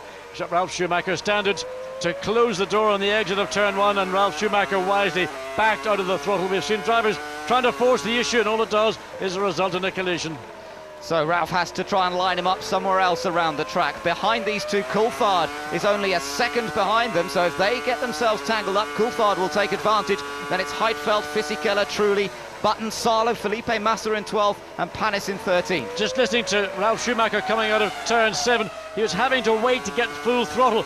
Now in qualifying sessions that was just flat out on the exit, so clearly the level of grip that Ralf Schumacher's got at the rear of his Williams BMW is not as great as he needs to keep in contact with Kimi Raikkonen and the McLaren ahead of him, and that's why he's not able to really launch any major attacks on the McLaren. Through come the Ferraris, and you can see they're still pushing very hard. This is going to be perhaps a new fastest lap for a very quick lap. It is a new fastest lap for Rubens Barrichello. That's 1 minute 16.600, and we're waiting for Montoya to come through. Montoya only a 1:18.094, but of course he's got a lot of fuel on board now. Despite the new rear tyres they put on the car, he's got a lot of fuel, so he cannot maintain the pace of these two Ferraris ahead of him. And the pace of Rubens Barrichello on a 1:16.6 has already eclipsed the fastest race lap last year. That was on lap 50. This was on lap 20 by 0.6 of a second. It was a 1:17.2 last year. Perfect conditions, the sunshine glinting off the two Ferraris as they head around at the front of the field, but they have not made any pit stops yet. Now then, taking a look from the Williams front ring. Let's just ride on board a second here. Ralf Schumacher on the chase of Kimi Raikkonen. And there you can see the gap, just under half a second between the two of them. And you can even see now the brake dust from Raikkonen's McLaren Mercedes-Benz breaking down from almost 190 miles an hour down to about 45 for that very tight turn 10 hairpin bend.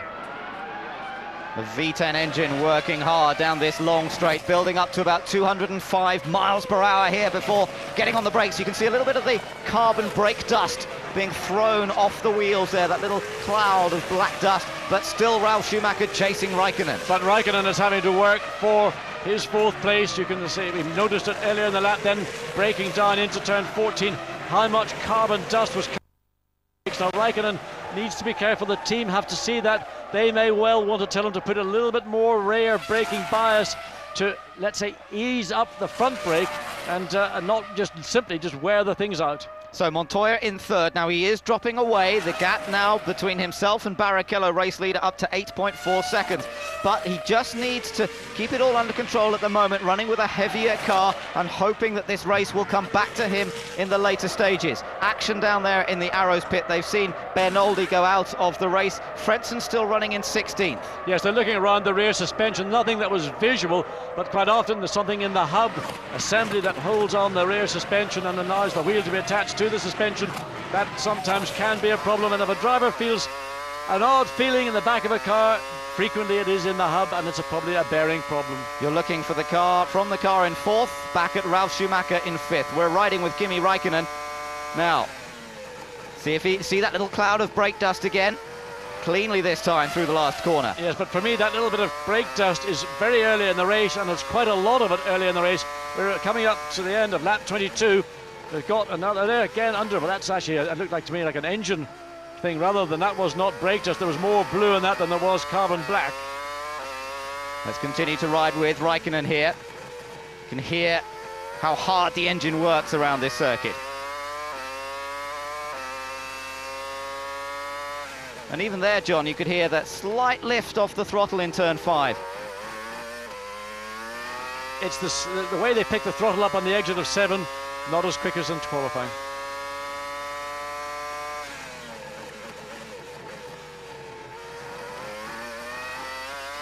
So the Mercedes V10 engine working hard in the back of the McLaren here as he tries to stay ahead of the Williams BMW of Ralf Schumacher. And Ralf just cannot quite get close enough to challenge into the hairpin. You see how he closes under braking and turning, but of course on acceleration Räikkönen gets away again.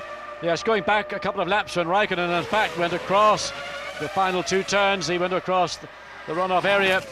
We think we saw a small bit of one of those carbon fibre body aerodynamic parts, and if that did come off, now look, Ralf Schumacher, well, we just lost the picture, but Ralf Schumacher closing on Räikkönen into those final 2 turns, trying to position himself to take advantage of any problem that Räikkönen may have created for himself. 23 laps out of 70 laps have been completed, leaving us 47 to go.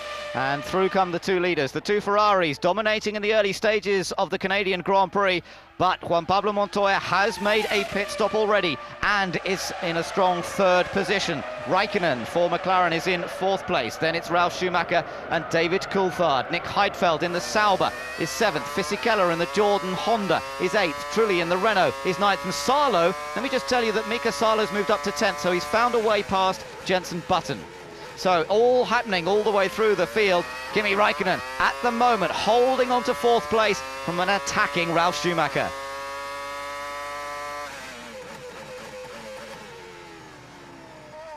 Again, you can just listen to that engine, really the revs dropping down a lot as he comes into the hairpin and looking for the traction, looking for that low down horsepower to try and drive him off the corner. But for Räikkönen, so far so good. He is managing to keep Ralf behind him. Must be kicking himself for the mistake that allowed Montoya through. Montoya said thank you very, very much indeed. A 1 minute 16.7 from Barrichello, a 1 minute 16.9 from Michael Schumacher, a 1 minute 18.0 from Montoya. So Montoya about a second a lap slower at this stage in the race. He's now 13 seconds off the leader, and there we are with our race leader, Rubens Barrichello. Well, a little bit of news from the pit lane from Jacques Villeneuve, and basically he said over the last lap and a bit before he finally retired, just losing performance, and it was an engine problem. One suspects it may have been very similar to that we saw in qualifying when he had an engine seize up, and basically asked a very direct question, well, Jacques, were you on a 1 or 2 stop strategy today? And he said we were on a very late 1-stop strategy. They were starting from 9th in the grid, and they felt that that was the best chance they had to get into the points. Unfortunately for Villeneuve and BAR Honda, they're down to 1 runner, Olivier Panis, who currently is down in 13th place. Now, Toyota are getting ready for a pit stop. They're down in the pit lane preparing for one of their cars. We thought that Salo in particular must have been running pretty light in the early stages. He's moved up from 18th to 10th in the first 25 laps of this race. You're looking at Montoya currently in 3rd position, but here is Salo. Just behind him is Jenson Button, and in fact, there's a place change there. There was a mistake. Or was that McNish there coming through? We'll try and keep an eye. I think that was Salo. Yes, it is Salo heading for the pit lane. And there's a battle going on at the starboard. Oh, and Salo, of course, he is able to brake very much later, but must slow down to 80 kilometers per hour into the pit lane. If he doesn't, that will be a penalty. He brings the Toyota in, jacks go up. No tyres, no change of tyres. Just the rear tyres, John. They're changing the rear tyres, but not the front. So as Montoya did just a little while ago, only changing the rear tyres and not the fronts.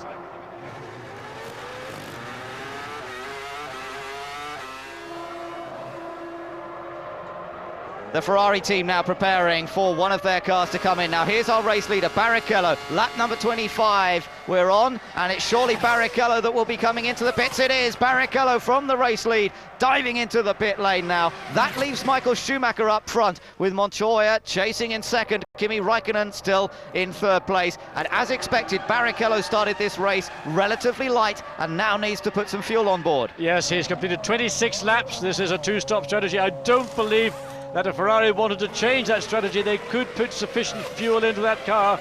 There's still a long way to go. A 70-lap Grand Prix. Again, look, all that leaf litter. I alluded to that before this race started. I mentioned it all the way through the opening laps. And there with the Ferrari, how much it came out, certainly enough to see rise of temperatures on any of these cars on track right now.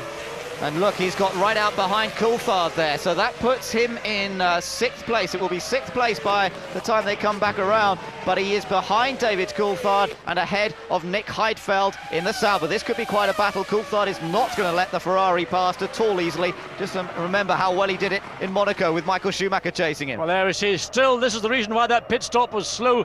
They really were concerned about temperatures on the Ferrari, spending, what, 5... Rubens is going mad in the cockpit, but in that first sector, on this new set of tyres, coming out of the pit lane included, he made the fastest sector time. Now the team clear up all that leaf litter. This is being dropped on the track on the entry into turns 8 and 9. Lots and lots of it are falling. It was almost like a snow, and everybody will have to watch water temperature, because... And we're just having a quick look in the pits as well. Mika Salo has been brought back into the pits, and he has a problem around the front of the car. What a shame. The Finn has been driving superbly well this afternoon in the Toyota. They've changed the fronts, and they've put him back. He is coming back out now, so Salo is rejoining as we look at the battles going on. Look at this, Barrichello versus Coulthard. Rubens Barrichello in the Ferrari looked to have a run going, but couldn't quite get alongside Coulthard. Well, he's certainly got the benefit of much fresher tyres. He should be able to use that, but there's about 2 places on the track where it will be really possible. All Rubens can do is stick to the rear of the McLaren, not overrun the McLaren, not put himself into the zone where he loses momentum. He's just got to make that judgment, and right now he's probably about as good as it gets. Now, out of the exit of this turn 6 and 7, he may have thought about it, but no, he's too far behind. He's got to close up going into 8 and 9 and try a move on David Coulthard as they then come down into 10. That's the hairpin bend at the far end of the circuit. So the battle between, and they're a little bit sideways for both there, the battle between two experienced campaigners driving for 2 of the top teams in Formula 1. McLaren not having one of their best Coulthard years. Locked up, the right front locked up, but Barrichello didn't. He overran the corner himself. He couldn't gain any advantage. Well, let's see whether Coulthard can maintain that position, and despite the threat of the man who's been fastest so far here today, Barrichello, fastest lap set on lap number 21, remember.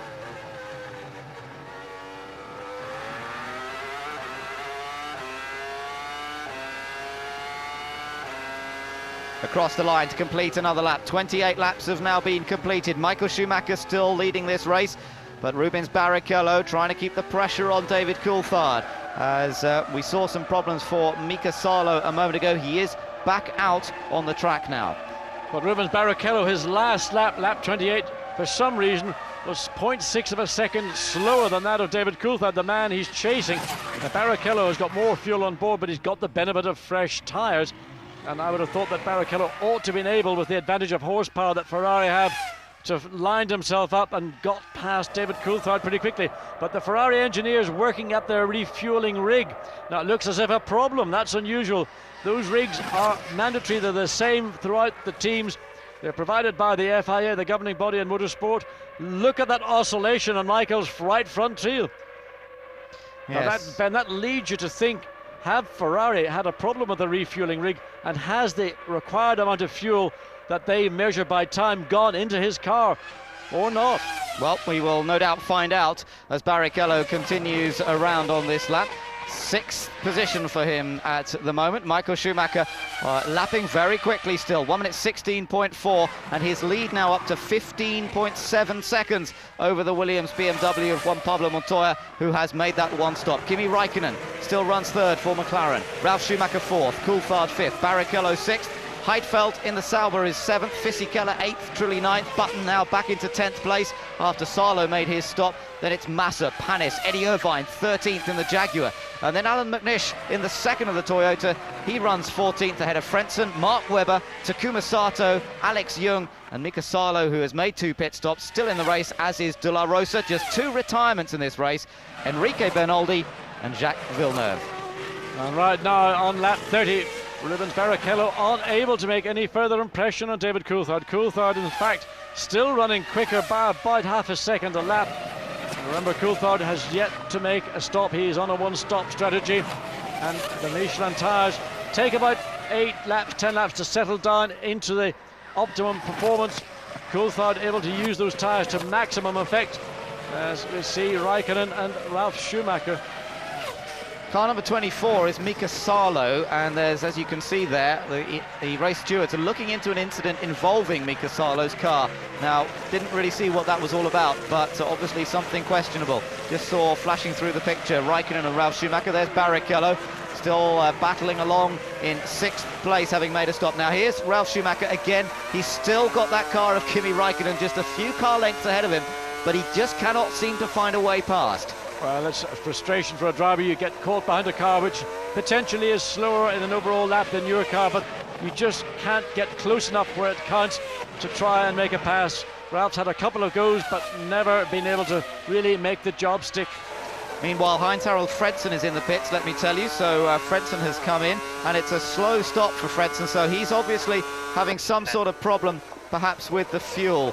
Frentzen finally is leaving the pit lane as we ride on board here with Ralf Schumacher. Well, this is this long drag all the way back down to the final 2 corners before we come to start-finish line. And Eddie, Pedro de la Rosa, I think that was. No, well, it is Eddie. We'll look as though, we'll see if we can hear on the radio. It was de la Rosa, I'm sorry, I was right the first time. It is Pedro de la Rosa. He's gone back out. He was in the pits for quite a long time here, back out. Of course, he had that incident in the opening laps into turns 14. Ross Brawn, that computer he calls a brain. Well, there's the battle. Let's go back to this battle. This is great, isn't it? Looking from behind the front wing of Ralf Schumacher. Look how close he's getting to the rear wing of Kimi Räikkönen. Now, Räikkönen made a little mistake earlier, but I'm sure that Ralf is just keeping the pressure on, hoping for another mistake. But it looks to me like Pedro de la Rosa is stopped off track at this point. So there should be a yellow. There it is, yellow flags for Pedro de la Rosa. So car number 24, that is Mika Salo, was speeding in the pit lane. There in the background, you just saw De La Rosa pulling off to the side of the track. Let's ride with Ralf Schumacher again. That engine singing well, isn't it? And Räikkönen just making a little lock up there. Now's your chance, Ralf Schumacher. But again, it's difficult from this camera position to see whether he missed judgment. We watch Mika Salo. He's going to have to do a drive-through penalty at the end of this lap. So that's a great shame for the Finn. He had a great run going in the early laps here, moving up from 18th place to 10th, but I'm afraid that's all gone away now as Räikkönen continues to control this battle for 3rd position.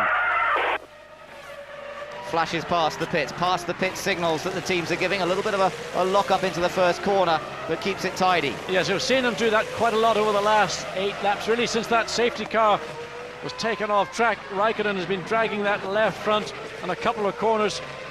The brake dust seems to have gone away, but we're still getting minor lockups. It's going over 80. If I put the throttle down, it's going 81.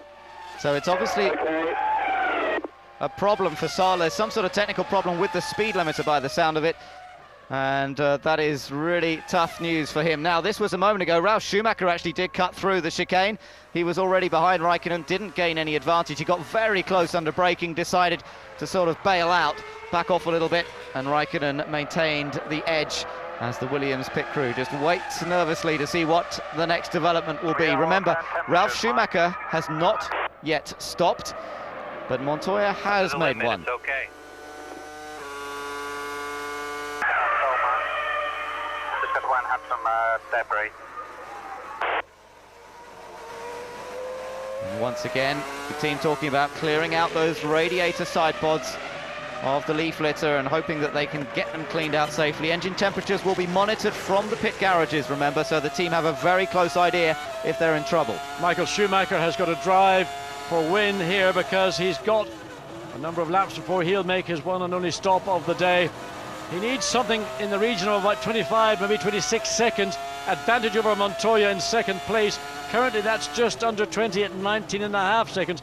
He needs another 5 to 6 seconds to give him that zone to be able to come in, make his one stop for the afternoon, get back out and still retain the lead. Well, you have to say he's putting in the lap times, isn't he? Low 1:16. This is looking like another exemplary Michael Schumacher performance across the speed trap. 332 kilometers per hour with a tow. Takuma Sato has the best speed so far, and 337 kilometers per hour. That just shows you when you're following other cars and perhaps braking that little bit later into the last chicane. Sato, the fastest that we've seen so far this weekend. So that's about 210 miles an hour at the fastest point on the circuit. And Michael Schumacher now heading on around. His gap to Montoya, some 20.3 seconds. Montoya having just gone across the line, and nearly a second a lap advantage here for Michael Schumacher. Well, this is classic from the 4 times world champion. And this is what marks him out as being the most remarkable driver of his generation and could go on to be the greatest Grand Prix driver in the history of the sport. He understands what he has to do, the team. And Ross Brawn is the man that really controls what goes on the racetrack. Ross is, without doubt, the smartest guy on the pit lane, but he's got the best material on the track to deal with, and that's Michael Schumacher. We're approaching the half-distance mark in this race, and Michael Schumacher is looking composed, comfortable and controlled up front at the moment, pushing the pace, determined to open up sufficient advantage over the Williams of Juan Pablo Montoya. Look how neat and tidy he is as he comes out of that last corner. That has claimed him in the past, but today he is determined to stay in front. Here's the battle between Raikkonen and Ralf Schumacher, still raging. It's still over third position. But the difference between Michael Schumacher and Raikkonen and Ralf Schumacher is that Michael's got clear air ahead of him. He's got a rhythm going. He's running in the low 1-minute 16s. The rest of the field are doing low 17s for Montoya. Raikkonen and Ralf Schumacher about the same sort of pace, ebbs and flows lap to lap. Ralf again getting closer to the rear of the McLaren Mercedes-Benz. Raikkonen has driven really good race this afternoon under pressure. Oh, Ralf, car wobbles one way then the other way, under braking into turn 2. But I'm very impressed with what Raikkonen's done here this afternoon. Yes, the 22-year-old, only in his second season of Grand Prix racing. Stepping into the shoes of Mika Häkkinen at McLaren Mercedes. Häkkinen, of course, not racing this season. The former world champion deciding soon whether he will make a return to Formula One. And at the moment, Raikkonen upholding his honour, if you like, with a great drive here. That little slip-up that allowed Montoya through, but other than that, he's driven perfectly. The man who must be the most upset this afternoon presently is Rubens Barrichello. We haven't seen him for a while, but Barrichello is still caught behind David Coulthard. The strategy that Ferrari for Barrichello have enacted this afternoon has not worked, and Barrichello still, what now, 2.4 seconds behind David Coulthard. Now Coulthard will have to come in once. Barrichello, we believe, will have to come in a second time, and well, what could have been a great strategy for Barrichello and Ferrari currently looks like it isn't going to come together. Across the lines, complete another lap. 36 laps completed by the race leader, and now also by Kimi Raikkonen and Ralf Schumacher. Let's just watch him out of the first corner.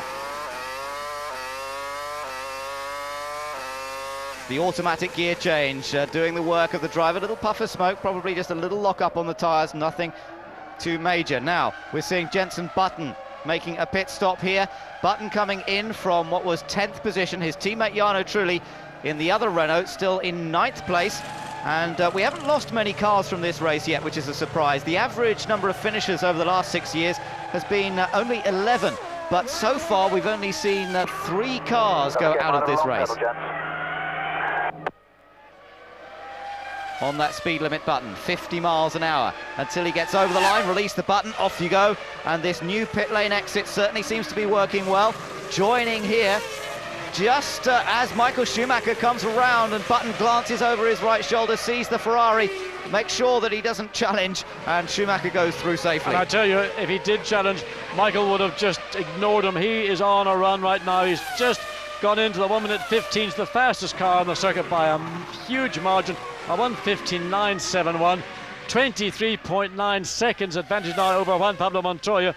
So Ferrari mechanics are, there we see the team beginning to process. There are the fueling rigs, the refueling rigs. They will bring out the wheels, tires.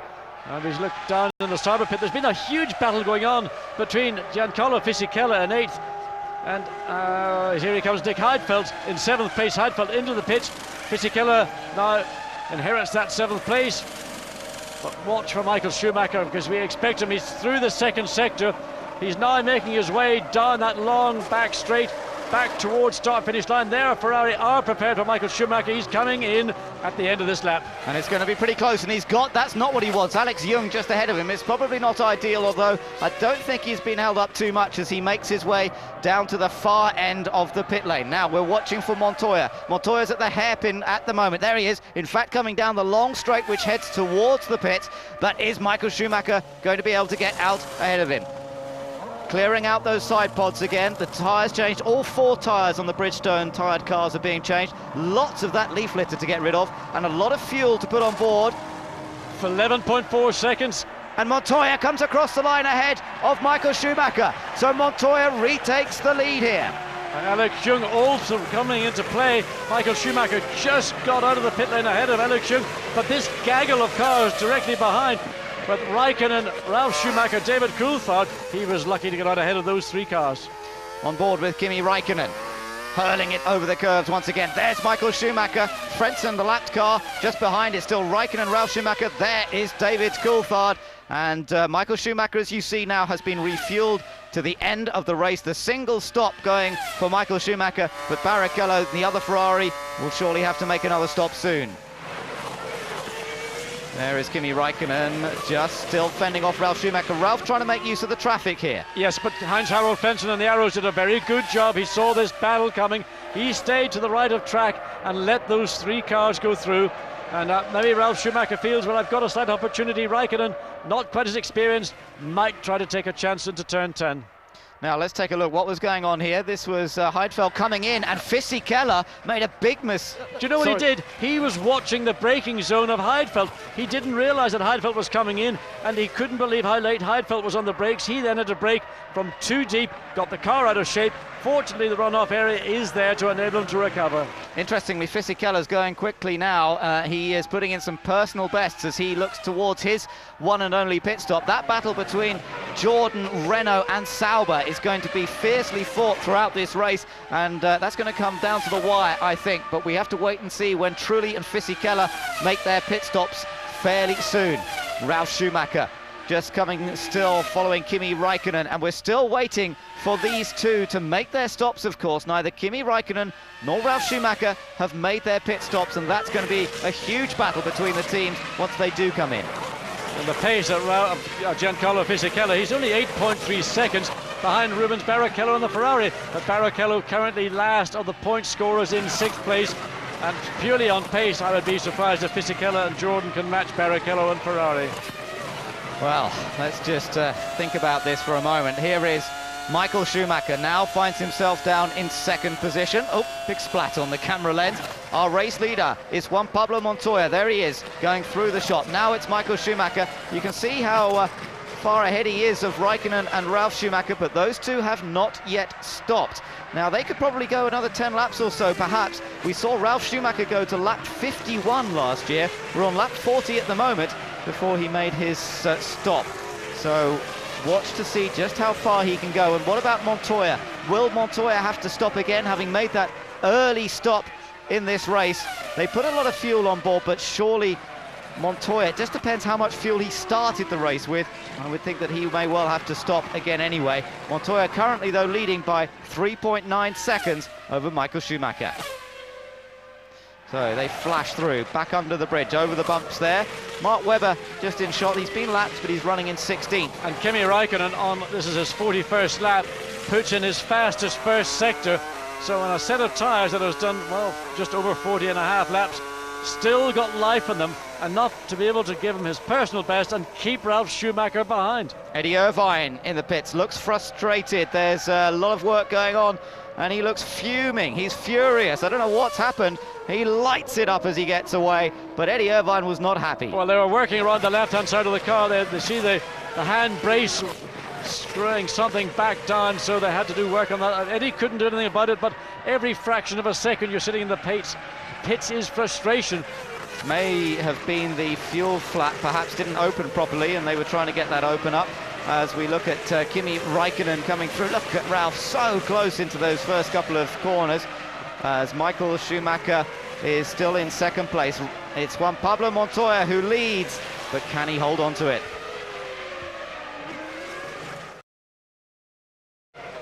Well, looking down at Rubens Barrichello, he's refueled for the remainder of the race as well, with his stop had been made, and we're waiting now for a Williams pit stop. So Olivier Panis is in the pits, currently dropping down the order as he makes his one and only stop, coming in from 9th place. He comes back out. We're still waiting to see Fisichella and Trulli make their stops. We're still waiting, of course, for Räikkönen, Ralf Schumacher and David Coulthard to stop. Now Williams waiting for one of their cars. Presumably this will be Ralf Schumacher. Montoya continues on round, maintaining the advantage over Michael Schumacher at the moment. Montoya lapping faster, and here comes Ralf. So Ralf Schumacher choosing this moment to come in for his one and only stop. Well, again, the team will be as quick as they can in servicing Ralf Schumacher. They need to dive into those air intakes on either side of the driver to ensure that all the leaf that's been on the track is cleared. So again, it's just the rear tyres that are being changed. Notice how, despite the soft compound of tyre that's being used, the front tyres remain the same, and they have a fuel rig problem. They've changed the fuel rig, John, and that's a disaster for Ralf Schumacher. Yes, we could hear that something went wrong on the refueling. This has been a problem with the rigs. And we saw that with Ralf Schumacher absolutely furious. He's got to watch the lollipop. He's got to watch the lollipop. Got to stop the step for one. Now, not enough fuel's gone in, so I need to know that it's possible to stop again. Yes, well, we heard it. Not enough fuel. You could hear it on the radio. I'll get back to you. And Eddie Irvine, oh, well, we saw he had problems in the pits. It's all over once again, and that's both Jaguars out. McNish stalls. Second time this year, McNish stalled the car on a refueling pit stop. Trying to listen in. The car with the wheel spinning. The problem sounds like it may be clutch related. They aren't able to let the clutch bite as normal. They had to let it jack up, then spin the wheels. Nothing was happening, wasn't going to gear. Then it went up to fifth. So obviously it's a problem, a technical problem. Alan's going to have to try and deal with that. Apparently the Sauber of Heidfeld has picked up a penalty as well. This was when Ralf stopped. Now look, the fuel hose went in. Let's see, nothing's happening. The refueler shaking his head. They go back. Very quick decision there to try and get the other refueling rig. But watch Ralf and when he decides to go, because they put the hose in. Wait, Ralph's shaking his head. We don't quite see when they get to go because we're watching Irvine pulling off at the side of the track. Yes, that's an engine failure of some description on the left-hand side of the V10 Jaguar engine. Eddie, another disappointing weekend here, hoping to finish the race. And by finishing, you do stand a chance to finish in the points. But so far, the retirement rate has actually been relatively low for this Grand Prix. Canadian Grand Prix, traditionally a tough Grand Prix mechanically for every team. So, Montoya, race leader, a 1 minute 16.483 on that last lap. A very rapid set of laps coming up here from Montoya, about to complete his 44th lap. Michael Schumacher runs in second place, some 6.8 seconds behind this man, Juan Pablo Montoya. Kimi Räikkönen still going in third, and in fact Räikkönen is right on the tail of the Ferrari of Schumacher, but Räikkönen still has not stopped. Ralf Schumacher has made his stop, but it looks they had a real problem, as we saw, with that refueling rig, and they may well have to get Ralf back in, and also will Montoya have to stop again? Just fuel. Just fuel. Please confirm, come in. listening to the radio from Williams. 10 seconds, everyone, about 10 seconds. And here comes Ralph to make another stop, I'm afraid. It should have been a single stop race for him, but the problems with the fuel rig mean he comes back in. And this is such a disappointment for the man who won here last year. It's all gone against him this time. Yes, and partly has went wrong with him from the very start of this race. He didn't get past Kimi Raikkonen at the start. And he's really just battled against the odds. This time the fuel goes in. Watch the lollipop. That's the man standing in front of Ralf Schumacher, who, when he lifts that, we call it a lollipop. Only then can Ralf Schumacher go out. The team said he went too soon on his original pit stop. Oh, bodywork there. Something flicked off the Williams. He got a bit loose as he came out of the pits. Here comes Raikkonen. Third place Raikkonen into the pits. So from third, and it's been a hard-fought third throughout this race so far. Kimi Raikkonen. Now, can he get a finish in? He's only finished once this year. That was in Australia, where he was also third. But otherwise than that, he hasn't had a finish. Mechanical woes have put him out virtually every time, and last time it was Barrichello hitting him. Now, they get the tyres on, they send him back out down the pit lane.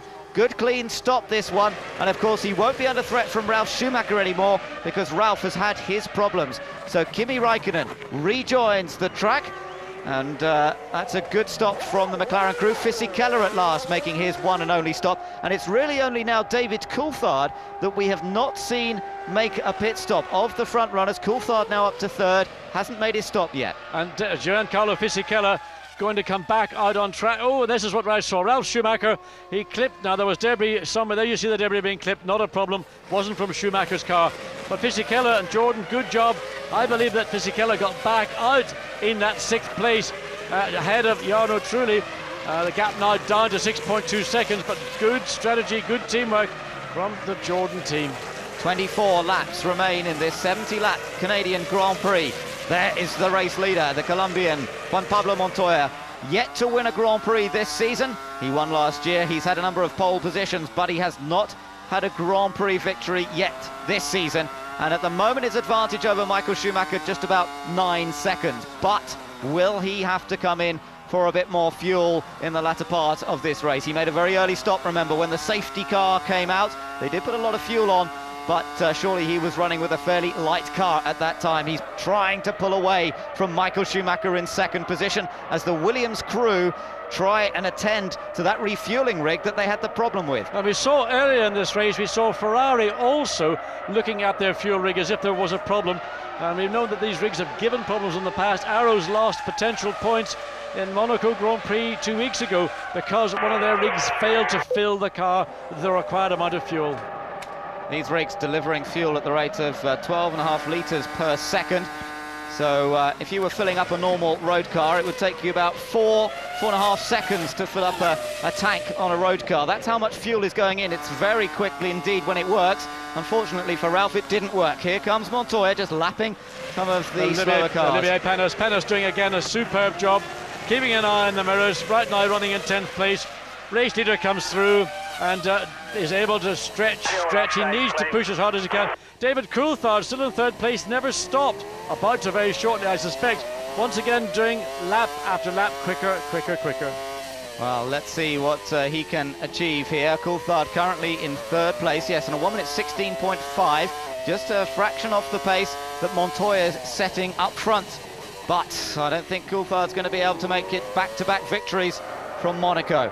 After that successful run there, he always knew it would be a tougher task in Canada. Well, the point that Coulthard would be... Oh, and there you see McNish has lost it out of turn 4. McNish has crashed the Toyota driver. This could bring the safety car back out again, of course. And it looks... I can't get the fucking thing into gear. Well, Alan's having a problem getting the car into gear. He may have the engine running. We heard him say he had problems with the gearbox after his pit stop. Trying to get it into gear, and nothing's happening. And obviously, I think he might have just kept it off the wall. I can't get the gear. And he's frustrated. The engine's still running, of course, but he just cannot get the thing into gear, and he can't get out of the way. And he's being told... Being told to turn it off and let the corner workers and the marshals deal with that. and they are managing to pull it out of the way, so that's good news, but a great shame for Alan McNish. But also the principal thing of this is that the marshals have got the car into relative safety. We have not had to deploy the safety car, which once again would have thrown a real joker into this race. So the leaders come through. The gap between Montoya and Schumacher up to 10.9 seconds, and McLaren are now prepared for Coulthard's stop. Coulthard running in third place. He's currently 11.6 seconds off the race lead and only a fraction behind Michael Schumacher, but this will drop him down. Yes, but it may not drop him behind. It may drop him behind Rubens Barrichello, but it may if he's lucky. There's the spin we saw. He did keep it off the wall. Well done, McNish, but we think probably a gearbox problem led him to go into that spin. But for David Coulthard, he wants to get in and out ahead of his teammate Kimi Raikkonen. Coulthard had been locked in a battle all the way back down through the field while Raikkonen was battling with Ralf Schumacher for third, fourth or fifth positions. Now watch Coulthard, here he comes into the pits. This is his one and only stop. He's made it all the way to lap number 49.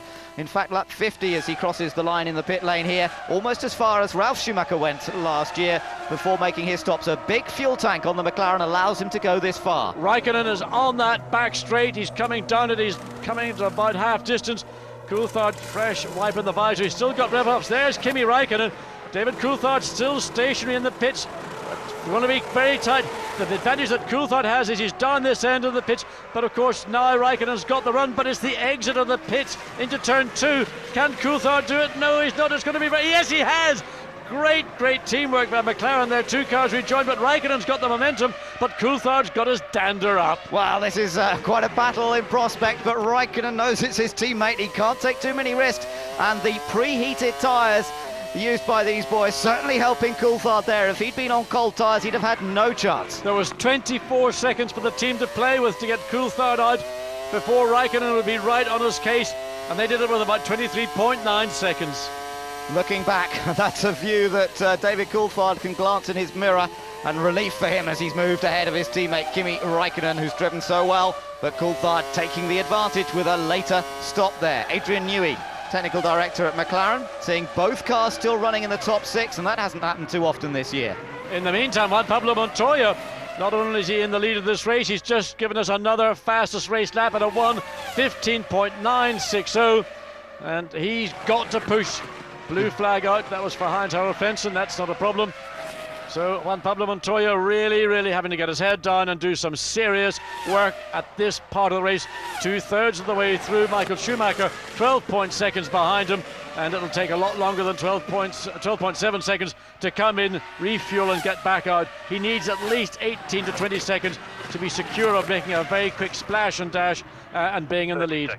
Yes, and what that would do, John, with the way that Barrichello's going, is it would actually likely drop him down to third place. Here we are, we're ready for Montoya to come in. We'll try and listen up on that team radio as he makes his way into pits. And the team are laying out rear tyres only from what we saw, that brief glimpse.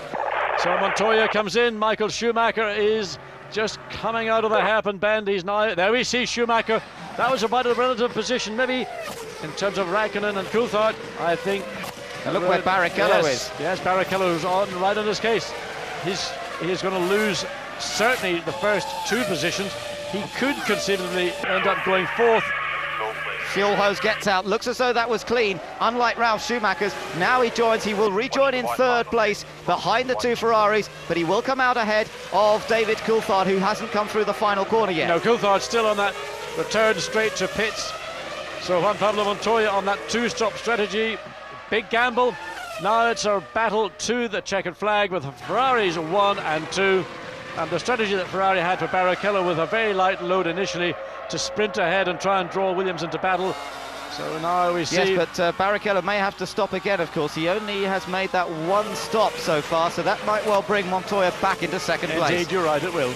So Michael Schumacher, the question is how much pace has Montoya got now, because he's not that far behind the Ferraris, but the Ferraris have been so quick. It's all about how quickly he can lap in the latter stages of this race, and just going a little wide, that was Rubens Barrichello trying to deal with the 2 Saubers. Well, Montoya right now is 7.6 seconds behind race leader. On his lap prior to coming into the pits for fresh rubber and fuel, he set a new fastest race lap. But Michael Schumacher in control, in command. and traffic now building up. Watch for, we can't quite see Montoya. There he comes out now from turn 15. He's got Felipe Massa, Jenson Button, Takuma Sato. He's past Sato. Now he's just got to get past. Heidfeld's in for his penalty. Again. Yeah, he's in for a penalty here. He's having a bit of a horrible afternoon. 10 seconds stop and go. And when he's given the signal, off he goes again. So that's dropped him well out of the top 10. And just to tell you that with all the action, that we've seen in that midfield battle, Giancarlo Fisichella in the Jordan has moved up to 6th place now because of Heidfeld's problems. Fisichella now 6th, Trulli is 7th. Ralf Schumacher, of course, with his extra pit stop that he had to make, is now 8th. Panis is 9th and Massa 10th. So Fisichella looking to try and score yet another point for Jordan Honda after having points in the last 2 Grand Prix, at the A1 ring and in Monaco. And that opening lap for Juan Pablo Montoya when he rejoined race. He's now lost a little bit of further time. He's now 8.5 seconds behind race leader Michael Schumacher. We wait to see when they come across the line at the end of lap 53. That may have stabilised. Traffic, of course, right now, a big feature for these leading 3 cars. The live super slow-mo, watching the car as it goes over the curbs. You can see how the tyres oscillate, these grooved dry weather tyres that are used in Formula One in an attempt to slow cornering speeds, but with the compounds improving every year, they're now lapping very much faster than the days when they had slick tyres around this same racetrack. Then that gap that was 8.5 seconds is down again to just over 7 at 7.2 seconds. Now traffic may have come into that as the 2 Ferraris close up, but of course Rubens Barrichello, we believe, will be back into the pits for a final splash and dash. And Barrichello anxious. In fact, I think Barrichello may go ahead of Michael Schumacher. He may be potentially capable of running quicker than the race leader to enable him to get as much advantage to ensure a Ferrari 1st and 2nd place. But there it is, they're coming in now. Yeah, so he won't get held up behind his teammate for long, but of course this will drop him back behind Montoya. Now, will it drop him back into the clutches of Coulthard? That's going to be the interesting battle. Well, I think Coulthard right now it'll be about 17 seconds between Coulthard and Barrichello when he comes off. So it's going to be very tight. It'll be a short stop for Ferrari.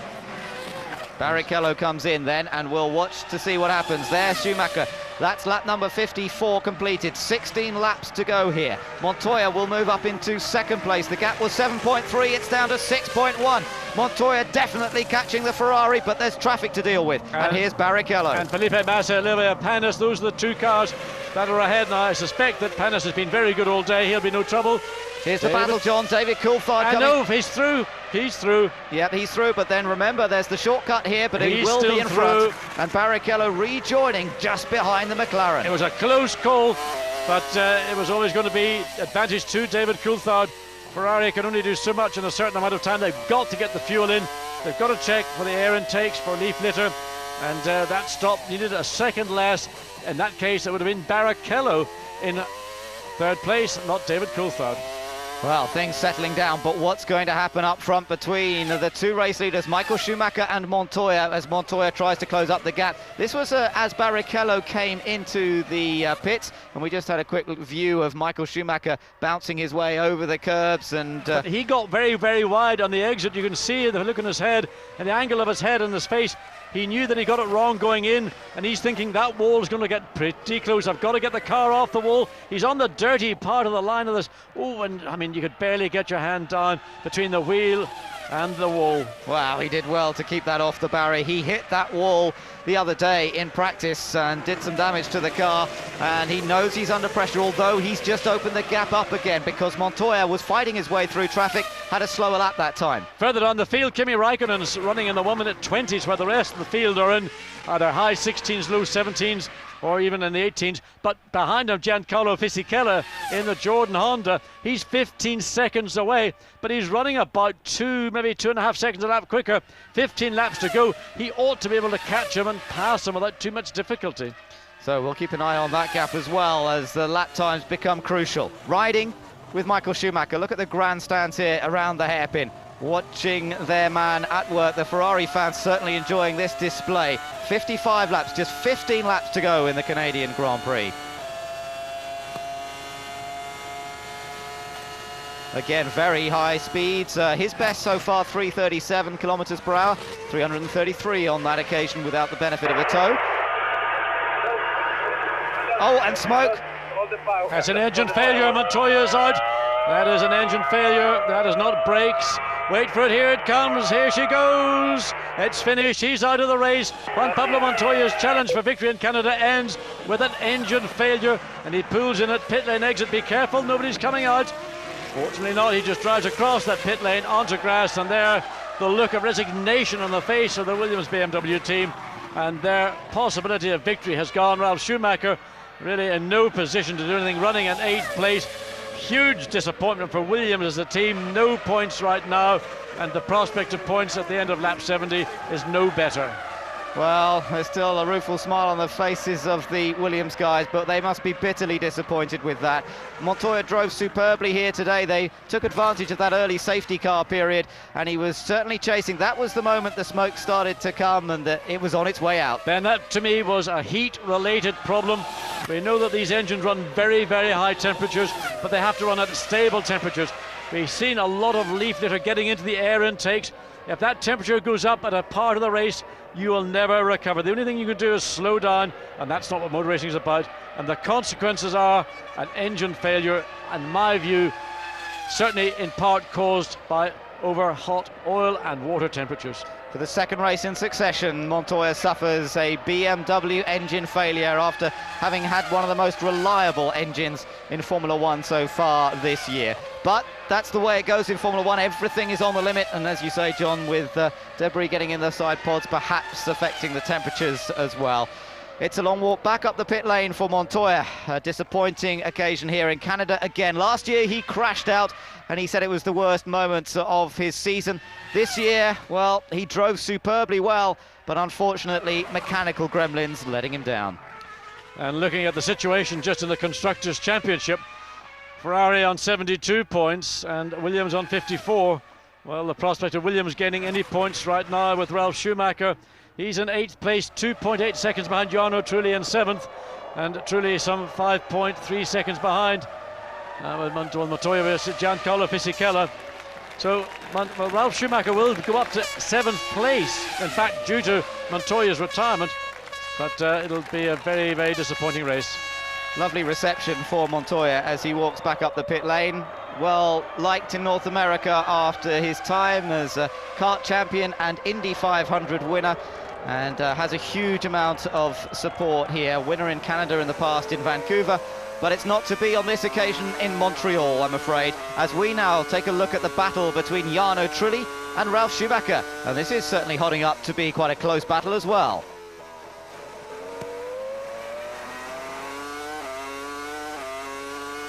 The onboard view with Ralf Schumacher here as he continues to chase after Jarno Trulli. This is the battle for 7th place, but he has caught him very quickly over the last couple of laps. Ralf trying to move up the order and get back into the points and get one Williams in the points, having seen Montoya break down just a moment ago and go out of the running. Yes, Ralf Schumacher was nowhere near the rear of Jarno Trulli a couple of laps ago, and that must indicate a problem for the Renault. And all of a sudden, Ralf Schumacher, with prospect in mind, we'll still see Montoya being scored as the 6th, but in fact, in reality, it is now Jarno Trulli who is 6th, Ralf Schumacher 7th. It is now down to 0.3 of a second going across the line. Ralf Schumacher will get past Jarno Trulli. His Renault must have a problem. And then it is Giancarlo Fisichella running in 5th place for Jordan.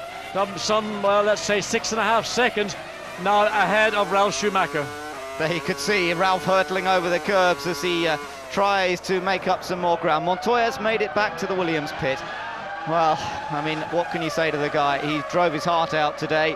It fell well for him in that first safety car period, but at the end of the day, an engine failure means for the second race in succession, a non-finish. Well, Schumacher ran down Jarno Trulli very, very quickly, and suddenly Trulli's picked up the pace again. Ralf Schumacher, we thought, was going to run past Jarno Trulli's Renault without any difficulty at all. He's now been stuck a lap behind him. He's got to use his power advantage from this point down to those final 2 corners. but again, the traction off the corner of the Renault, extremely good. Our race leader is Michael Schumacher. His advantage is now 18.2 seconds. Because we've lost Montoya, it brings Coulthard up into second place, but Coulthard has Barrichello breathing down his neck. The gap as they went across the line last time was just half a second. Barrichello tracing, trying to get a Ferrari 1-2 here today and make it another perfect score in the Constructors' Championship for the Italian team. Michael Schumacher driving superbly once more, looking for his 5th victory here in Canada and his 6th win of the season. And this is the battle between Coulthard and Barrichello. And we've got Takuma Sato in the Jordan, getting the blue flag, getting the blue light on his dash. He must pull out of the way. He's on the racing line. He actually should. Now Barrichello pulls out, gets the slipstream, gets past David Coulthard, and Coulthard outbreaks Barrichello, and he goes across. Now this could be seen to be advantage, unfair advantage to David Coulthard. Finger up for David Coulthard from Rubens Barrichello. He will not be happy about that, and I suspect race director may not be happy about it as well. And David Coulthard was being too greedy in trying to hold on to that second place, and he may well pay a penalty. In reality, what he should do is pull over and let Barrichello take that second place. Otherwise, he may have to come in for a drive-through penalty. Let's take another look. He got alongside ahead. Coulthard very late on the brakes. Thought he could make it, but as he turned in was too much speed. He went straight across the chicane. Barrichello did as well. Now, that's an interesting point. Yes, now I just wonder, was Barrichello put in the position? He was sort of forced by Coulthard's actions to do that. Nevertheless, both drivers show that one may be called Evans-Stevens. Nobody benefited, gained or lost. So Rubens' finger coming out of the cockpit, he was not happy.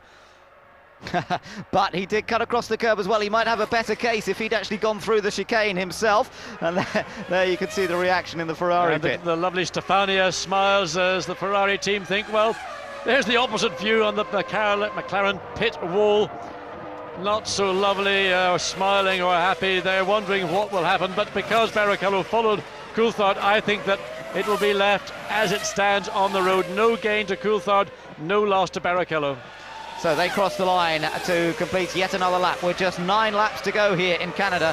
Michael Schumacher has backed off a little bit now. He can afford to relax slightly. He's got this one in the bag as long as his 100% reliability record he's enjoyed this year is maintained just over the last few laps. Coulthard, though, is under severe pressure for second position here.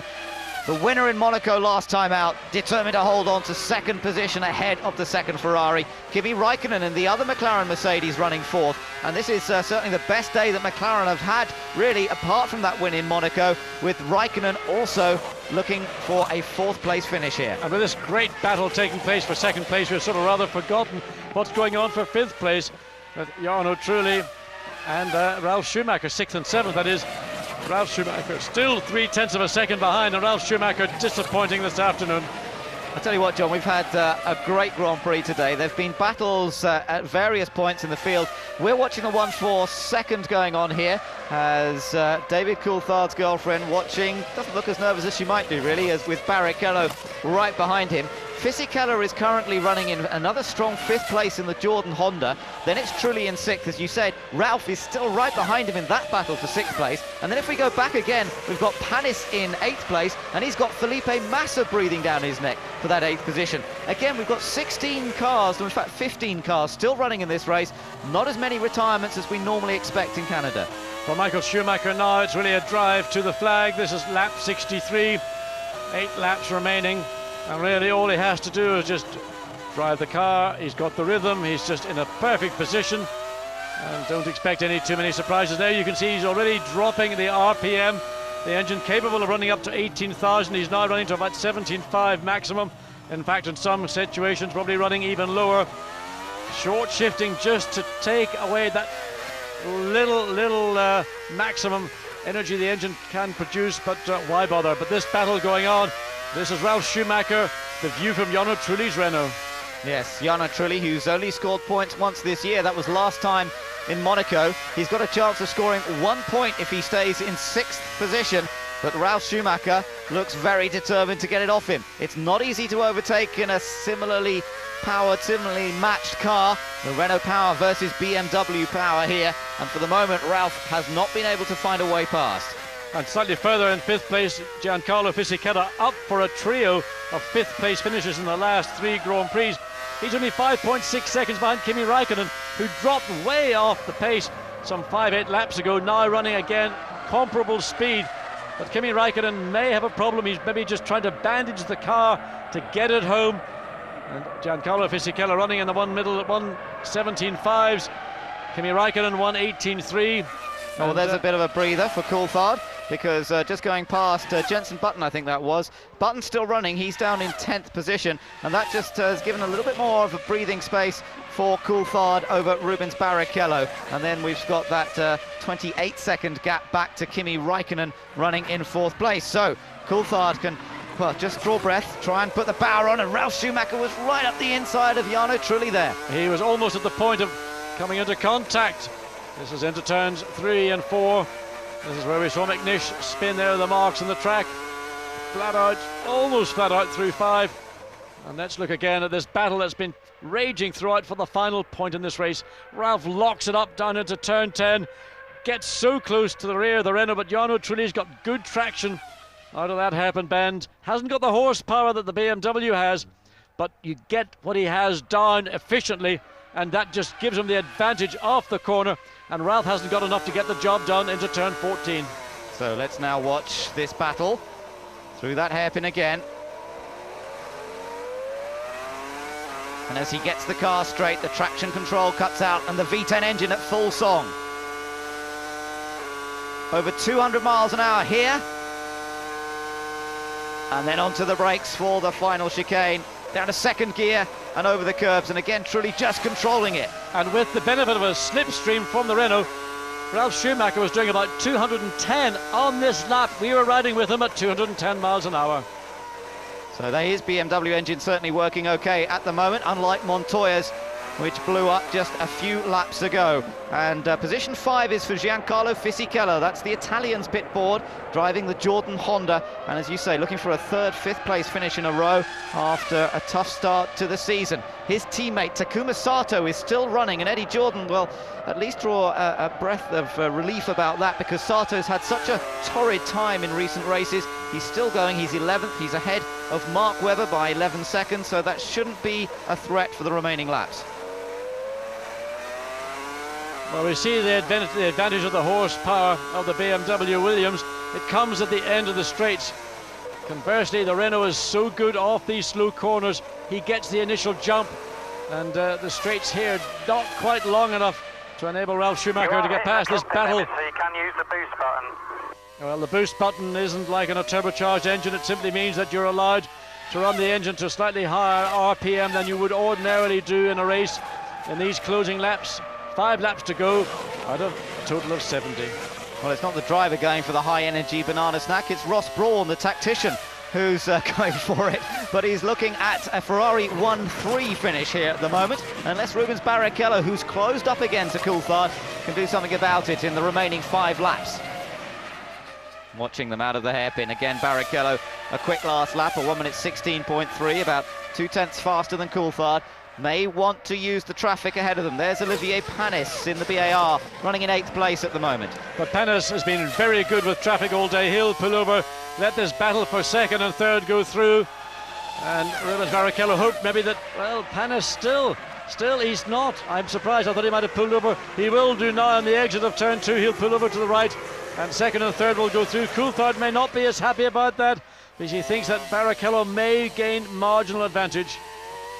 We saw Coulthard withstand tremendous pressure throughout the Monaco Grand Prix. It's going to take Barrichello a fairly brave move. We saw him have a go at the end of the main straight a little while ago, and both of them went over the curbs at the chicane. He might have another go there. But remember, Barrichello may also be wary. He made an error under braking in Monaco 2 weeks ago. He was trying to get past Kimi Raikkonen, Coulthard's teammate there, and he just outbraked himself and ran into the back of the McLaren. And of course that was very much earlier in the race, but it cost Barrichello dear. Yes, and Barrichello's only had 3 finishes in the 7 Grand Prix held so far this year, so a finish would be very, very useful to him indeed. He's not going to do anything too silly, I think, at this late stage in the race. Giancarlo Fisichella 3.7 seconds behind Kimi Raikkonen in the 4th place. So that trio of 5th place finishes for Jordan could be 2 5ths and potentially a 4th, but believe me, Kimi. Oh, and there we see Jenson Button. Yeah. And his Renault is over. 3 laps to go. So that will help Takuma Sato into 10. Understood, gents, understood. Put it to P0, please. P0, please. And Jenson Button just being told how to leave the car. And, well, it's pushed well out of the way. It doesn't cause any problem to other cars on track. Yellow waving at the moment, but that will soon be withdrawn. Giancarlo Fisichella now has got Kimi Raikkonen well and truly in his sights. They've got effectively 3 laps, but it will be very shortly 2 as we watch race leader come around. This is round the back of the circuit, the furthest point from the start-finish line into turn 10. So Giancarlo Fisichella some 3.8 seconds behind the McLaren in 4th place. Tall order, but what's going on? Ralph is on the grass, and that's in a battle with Trulli for 6th place. Ralf Schumacher must have made a dive up the inside. He's lost it, but he's managed to get on track again. The worst thing is Ralf Schumacher went onto the grass, and of course that means that his tyres will be dirty from the dust, the grass. Let's watch and see. Well, he doesn't try anything, but he just... turn 1. It is turn 1, but he gets there into turn 2 onto the grass, and the grass will choke up those hot Michelin tyres, and that's a driving error, an unforced error from Ralf Schumacher, no doubt brought about through frustration, through not being able to do anything with the Renault of Trulli in this last part of the Grand Prix. Well, it's that all-important 1 championship point that he's chasing, but he's now dropped off a little bit, and surely there's not much time left for him to close the gap again. Coulthard has still got the advantage in 2nd place over Rubens Barrichello. You're looking back at that other Ferrari as Michael Schumacher heading his way round, counting the laps off now to yet another victory. Coulthard still has to defend from Barrichello. But what a superb job from David Coulthard. Started in 8th in the grid, didn't feature very much in the early part of this race, but because of a long first and only pit stop, managed to find track position. Great job by the team to get him back out. And David Coulthard showing once again extreme maturity as team leader of McLaren Mercedes-Benz. But Michael Schumacher, what can you say about this man, the 4 times world champion? He will be starting his final lap in just a few meters, makes it through turns 14 and 15, and he comes across the line with just 1 more lap to go. Schumacher heading for win number 59 in the World Championship. He's broken all the win records and he's moving towards the magic 60 mark. And of course, he's looking at the 150th World Championship victory for Ferrari here today. And most importantly, Ferrari put behind him that problem that Schumacher had this morning, an engine failure unexpectedly. Well, Schumacher, Rubens Barrichello running 1st and 3rd, could have possibly been 1st and 2nd. One might say should have been 1st and 2nd, except for McLaren and David Coulthard. And Michael Schumacher, no doubt, delighted with the work carried out by the Ferrari team. Once again, underlining the fact that the combination of Ferrari and their personnel and Michael Schumacher is virtually unbeatable. Yes, picking back up after Monaco, which didn't work out for them. Take another look here, the battle between Coulthard and Barrichello. We're really optimistic on his late braking. Yes, we've seen a lot of drivers make an error down there under braking. The brake pedal gets a lot of punishment here. Your brakes are hot. You might just find you've got a long pedal and, you know, you can't come off and pump it up because you're braking so late. It's going to be win number 6 this season in just 8 Grand Prix. What a stunning performance from Michael Schumacher. He comes through to win in Canada, and he wins by quite a margin, just backing off in the last few laps. But dominant performance, and Coulthard comes through in 2nd, Barrichello comes through in 3rd, and then we're waiting for the 2nd McLaren of Kimi Raikkonen to come through, but there's still a little battle with Fisichella, so we'll watch that at the end. But Michael Schumacher, the star, once again in Montreal. But Michael Schumacher backed off massively on that last lap. He finished only 1.1 seconds ahead of David Coulthard in 2nd place, and Barrichello was a further 6 seconds behind David Coulthard. So Michael decided I'll just cruise home in this last lap. I mean, cruising home with a 1.1 seconds. Great drive from Kimi Raikkonen, also comes home in 4th place. 3 points for McLaren, and another superb drive from Giancarlo Fisichella in Jordan.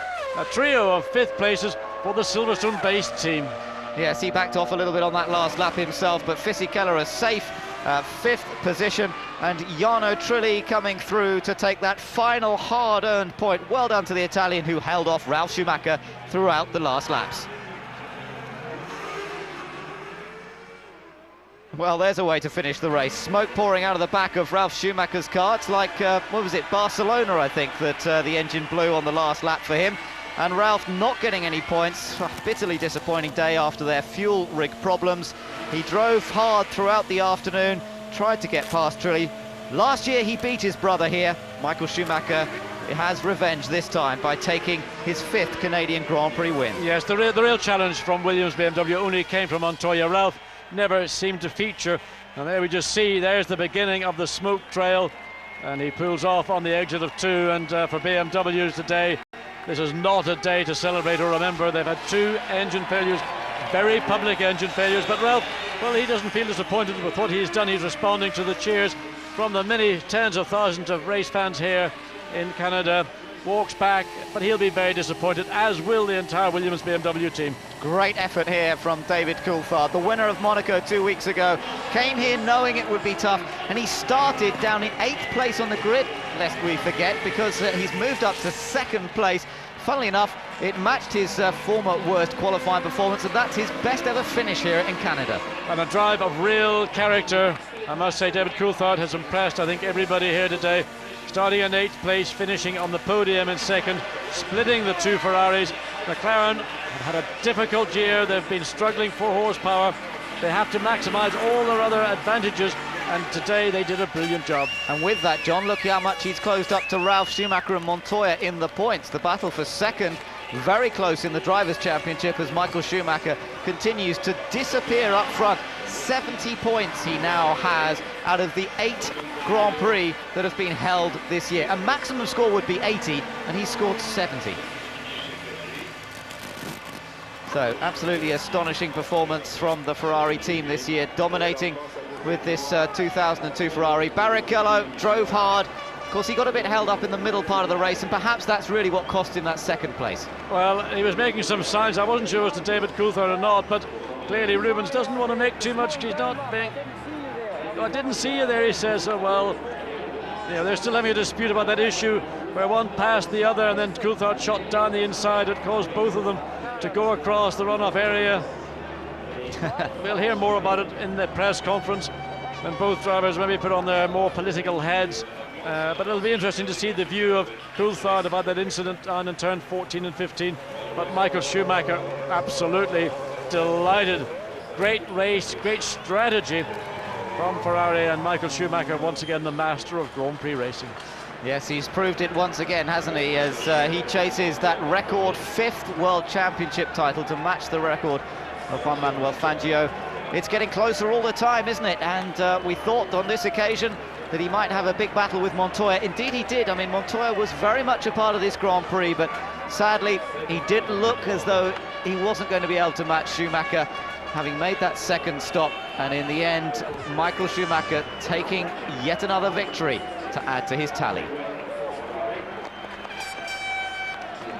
It's celebration time for Michael Schumacher, for David Coulthard, and for Rubens Barrichello. They make their way through to be weighed, as is standard at the end of a Grand Prix. Check their weights, check that the cars therefore are not running below their minimum weights. A few of the fans trying to get onto the track now, but Michael Schumacher can celebrate his 59th Grand Prix victory here in Canada. Having won 4 in the past, he now adds a 5th Canadian Grand Prix to his record. David Coulthard in 2nd place, having won in Monaco ahead of the 2nd Ferrari of Rubens Barrichello. Kimi Räikkönen at last getting his 2nd finish of the season, all the way from Melbourne to Montreal before he scores points again. But Giancarlo Fisichella in a fine 5th ahead of Jarno Trulli, who deserved that 1 point for 6th place after fighting off Ralf Schumacher in those remaining laps. On down the list, everyone else, I'm afraid, not scoring points. We got some 14 finishers. Of course, Jenson Button did actually retire before the end, but still classified for completing enough laps. 15 official finishers, although 14 were running at the end of the race. And to me, it was a race, really a cat and mouse race. No one prepared to disclose what they were doing. We thought that Barrichello was on that 2-stop strategy. He sprinted ahead on the first lap, but never really seemed to consolidate it and never get sufficiently far ahead to dominate in the early part. And then Michael Schumacher and Pablo Montoya, their battle going on. Tragedy for Montoya when an engine failure, and from that point forward it was really a victory for Michael Schumacher. All he had to do was ensure that he completed all of the 70 racing laps, and 10 points and victory. Once again, going to the 4 times, and one might say now almost certain 5 times Grand Prix world champion. Well, a lot of Ferrari fans will be very happy indeed, having seen Michael Schumacher win once again here in Canada. And you can see the team. There's Jean Todt, team principal, keeping an eye on the podium celebrations that are about to take place. Of course, they've still got a hearing at the FIA later this month about what happened in Austria, particularly the podium celebrations. But this one's a clear-cut victory, no doubt about it, for Michael Schumacher. The customary leap of joy for Schumacher, and it's time for the national anthems to play.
So the German national anthem followed by the Italian for the winning constructor Ferrari here in Canada as Michael Schumacher celebrates once again. He's got used to taking the top step here in Canada, and for the 5th time he lifts that trophy aloft, and the smile ever present. Never gets bored of winning, does Michael Schumacher, and once again he just showed his class here today. From the start of the race running with a heavy car, he kept it in position, stayed with Montoya and Barrichello, who both had a lighter car in those early stages, and then when it mattered he put in some very, very fast laps indeed to stamp his authority on the race. And I think also we should make mention of the fact that it isn't just a Ferrari victory, that Bridgestone, who provide the tyres to Ferrari, but also to Jordan in 5th place. You know, those tyres were maybe considered to be not quite as dominant as we've seen in other races. Michelin producing superb tyres for Williams and for McLaren. So really a team victory in a battle between the manufacturers, between the drivers, and between those tyre companies. Rubens Barrichello looks suitably happy about his 3rd position, a hard-fought 3rd place throughout. Chased Coulthard, couldn't quite make it, and it's time for the champagne shower now. Get out of the way. And Michael Schumacher, as skilled in this as he is in driving the racing car.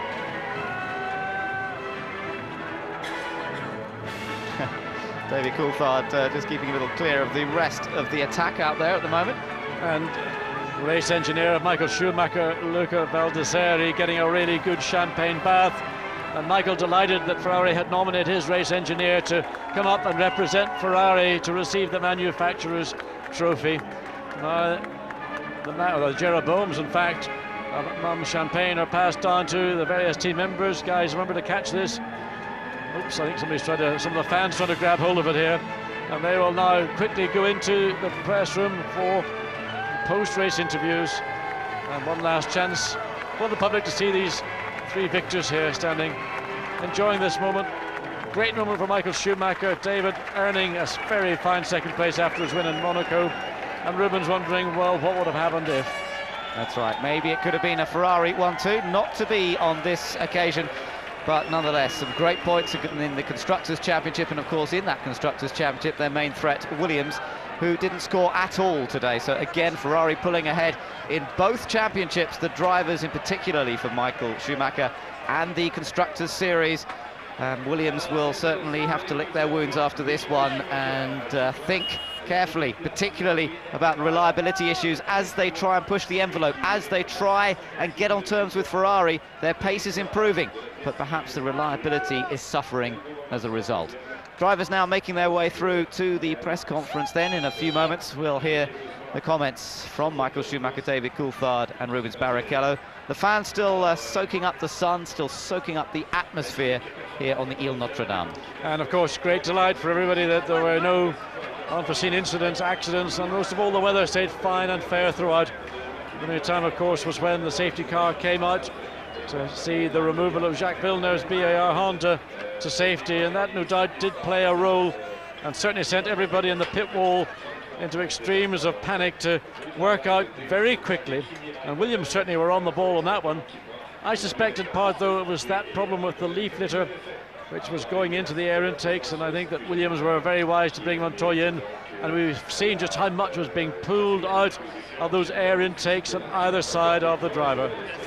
Well, lots of people getting their photos taken in the pit lane there. The Drivers' Championship, as you can see, with Michael Schumacher some 43 points ahead now of his nearest opposition. Well, Scotland may not have made its way through to the Football World Cup in Japan and Korea, but Scottish fans have got something to cheer about. A victory in Monaco, a second place here for David Coulthard, and there you see the fans. We saw them a minute ago with their faces in the flag of St Andrews. Union Jacks as well, so David Coulthard giving people something to cheer about. Unfortunately, Jenson Button didn't have quite such a good run. And that young lady probably thinks Jenson Button is mega. Well, he was unlucky this time. Look at the Constructors' Championship here. McLaren Mercedes, of course, scoring well in the last few races, firmly establishing themselves in third place, well ahead of Renault and Sauber now, and closing up a little bit more to Williams, some 21 points. Let's go to the press conference now and hear from the top three drivers. Congratulations, gentlemen, an action-packed Canadian Grand Prix. Michael Schumacher, victory. David Coulthard, second for McLaren, and Rubens Barrichello, third for Ferrari. Michael, a very exciting race. You appeared to start with a heavy fuel load, according to your pace in the early laps, but then from the outside, we started to wonder if indeed you were on a two-stopper because you were lapping so fast. You never backed off in that race. No, we couldn't, because the strategy was obviously, after we knew Montoya was on two-stop, very tight. So I had to push until he made his second pit stop to know that he is really behind, and only then I sort of consolidated my pace to sort of to keep the gap consistent. Now, it's a very strong race. Obviously, once Montoya had finally retired from the race, you were home free with a big lead and you could back off. But how good were your tyres today? But you've also talked this weekend about having a very strong engine for here at Montreal. Yeah, I mean, we had a very strong package all in all. On the other side, it was obvious that we had some blister on our rear left tyre in particular, which for sure cost us a bit of performance. But then, obviously, it was still good enough to win the race, and in normal circumstance, probably be first and second. But that's the way it goes, and we're pretty happy with the result so far, and obviously with the package we have had here. Michael, congratulations, thank you. David, starting 8th, I don't presume you would have imagined being sitting here in second place.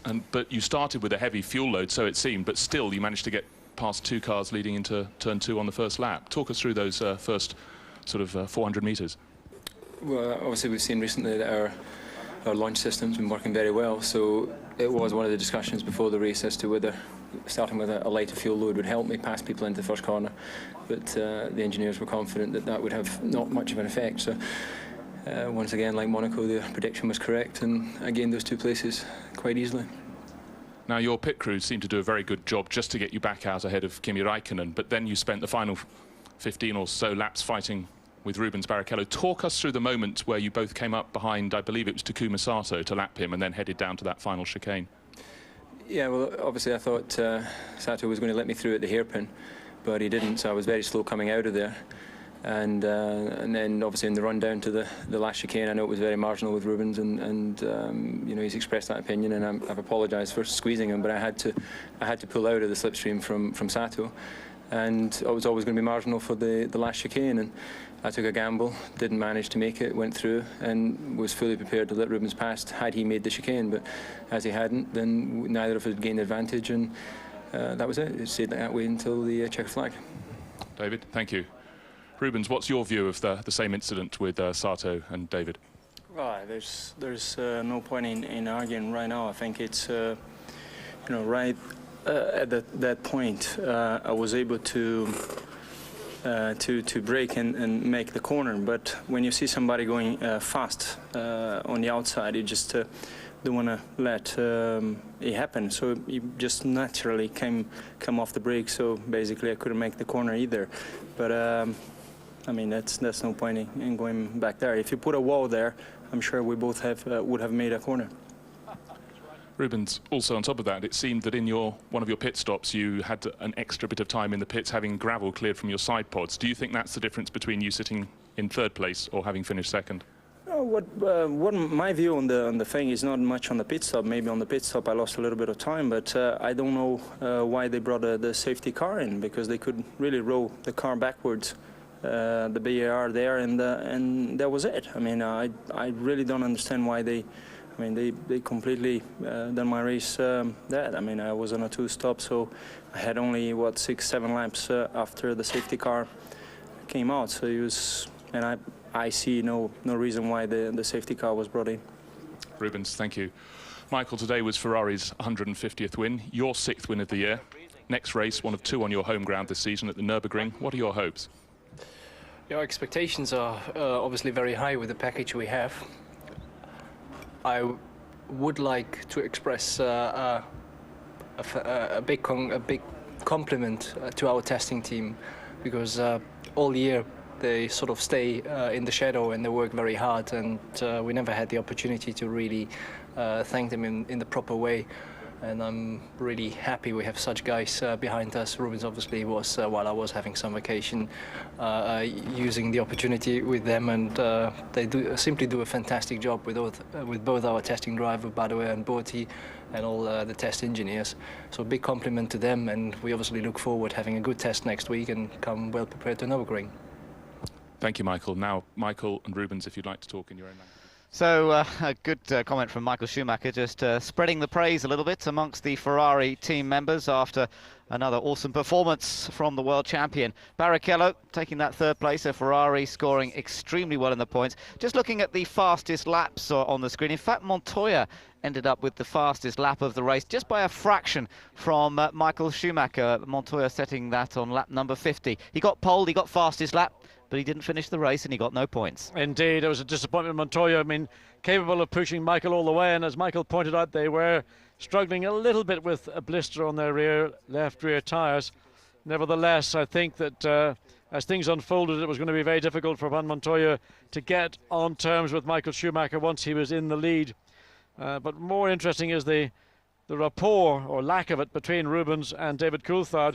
It was a difficult moment for both drivers, but David did pull out at the same time as Rubens was coming up to pass. So one of those situations, both drivers will have a different perspective of it. The issue, of course, would have been watched by race director and his deputy, and they didn't see any gain or loss to Rubens in that situation, and that's why they didn't penalise Coulthard.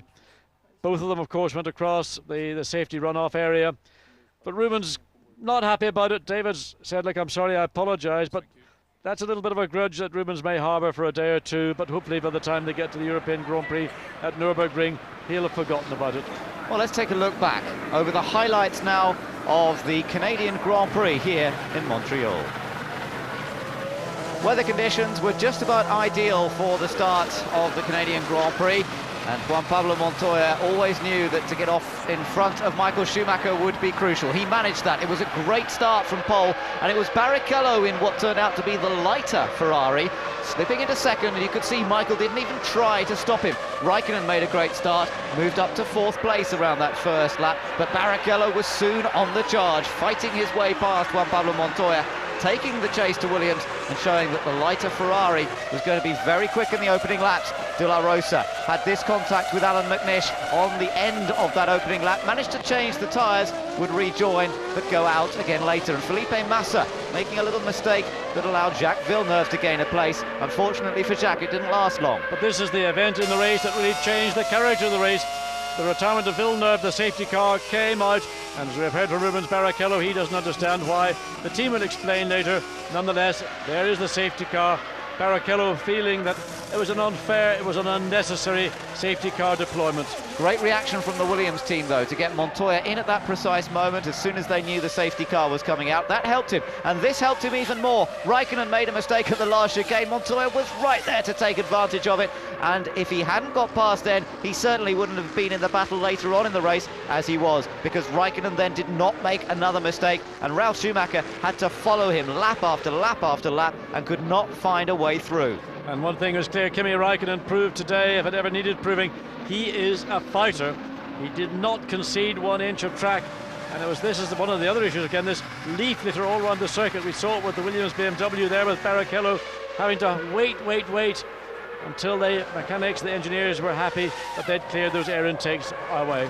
De La Rosa was one of the retirements. We didn't see as many cars out of this race as sometimes. Michael Schumacher made a late stop, and it brought him back out in second, with Montoya still having to make his second pit stop. Kimi Raikkonen was still charging in front of Ralf Schumacher, but it was more disappointment, I'm afraid, for the Jaguars, as Eddie Irvine struggled in the pits and would soon retire. And Ralf Schumacher had to make 2 pit stops. The fuel didn't go in the car properly. Irvine's retirement came a moment or two later, and Ralf Schumacher was then left with the prospect of trying to get just 1 point, in which he failed in the battle with Trulli. Well, David Coulthard, look again, the oscillation on those Michelin tyres as they bounce them across the curves. David Coulthard, one of those days when he got his head down, but Alan McNish, the other Scotsman in the race, had his head down too much. He had a spin, and of course then the car into retirement.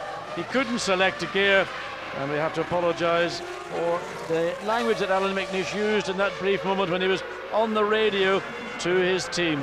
Then the drama of BMW engine failure for Montoya, putting him out of what would have been at least second position. Barrichello and Coulthard battled for what would be second place themselves. That was the moment that Barrichello wasn't too pleased about. He waved his finger, but nothing was done because they had both gone across the chicane, and that was how it was going to have to stay. Meanwhile, the battle continued for 6th, and that last point, Trulli versus Ralf Schumacher, raging to the end as Trulli's teammate Jenson Button sadly retired with almost within sight of the checkered flag. Ralph's mistake down at the first corner meant that he wasn't able to take 6th, but Michael Schumacher came through to take Ferrari win number 150 and show his class once again, as brother Ralph, last year's winner, expired in a cloud of smoke. And Coulthard and Barrichello discussed that incident in the battle for second. Michael Schumacher, the winner in Canada.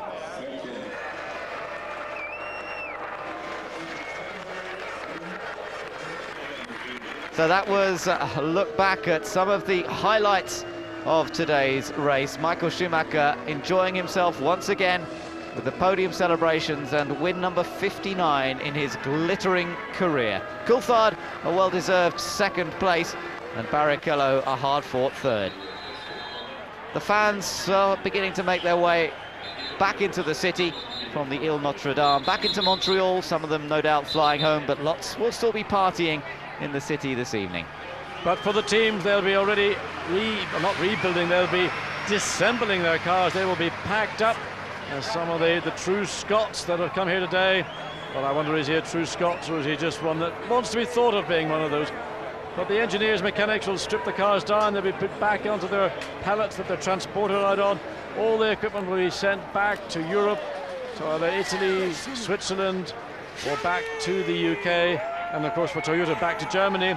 There'll be a test next week. The guys will be back in their cars, And then in 2 weeks' time, it'll be the European Grand Prix at Michael Schumacher's home track, possibly closer to his home than the home of the German Grand Prix, which is in southern Germany at Hockenheim.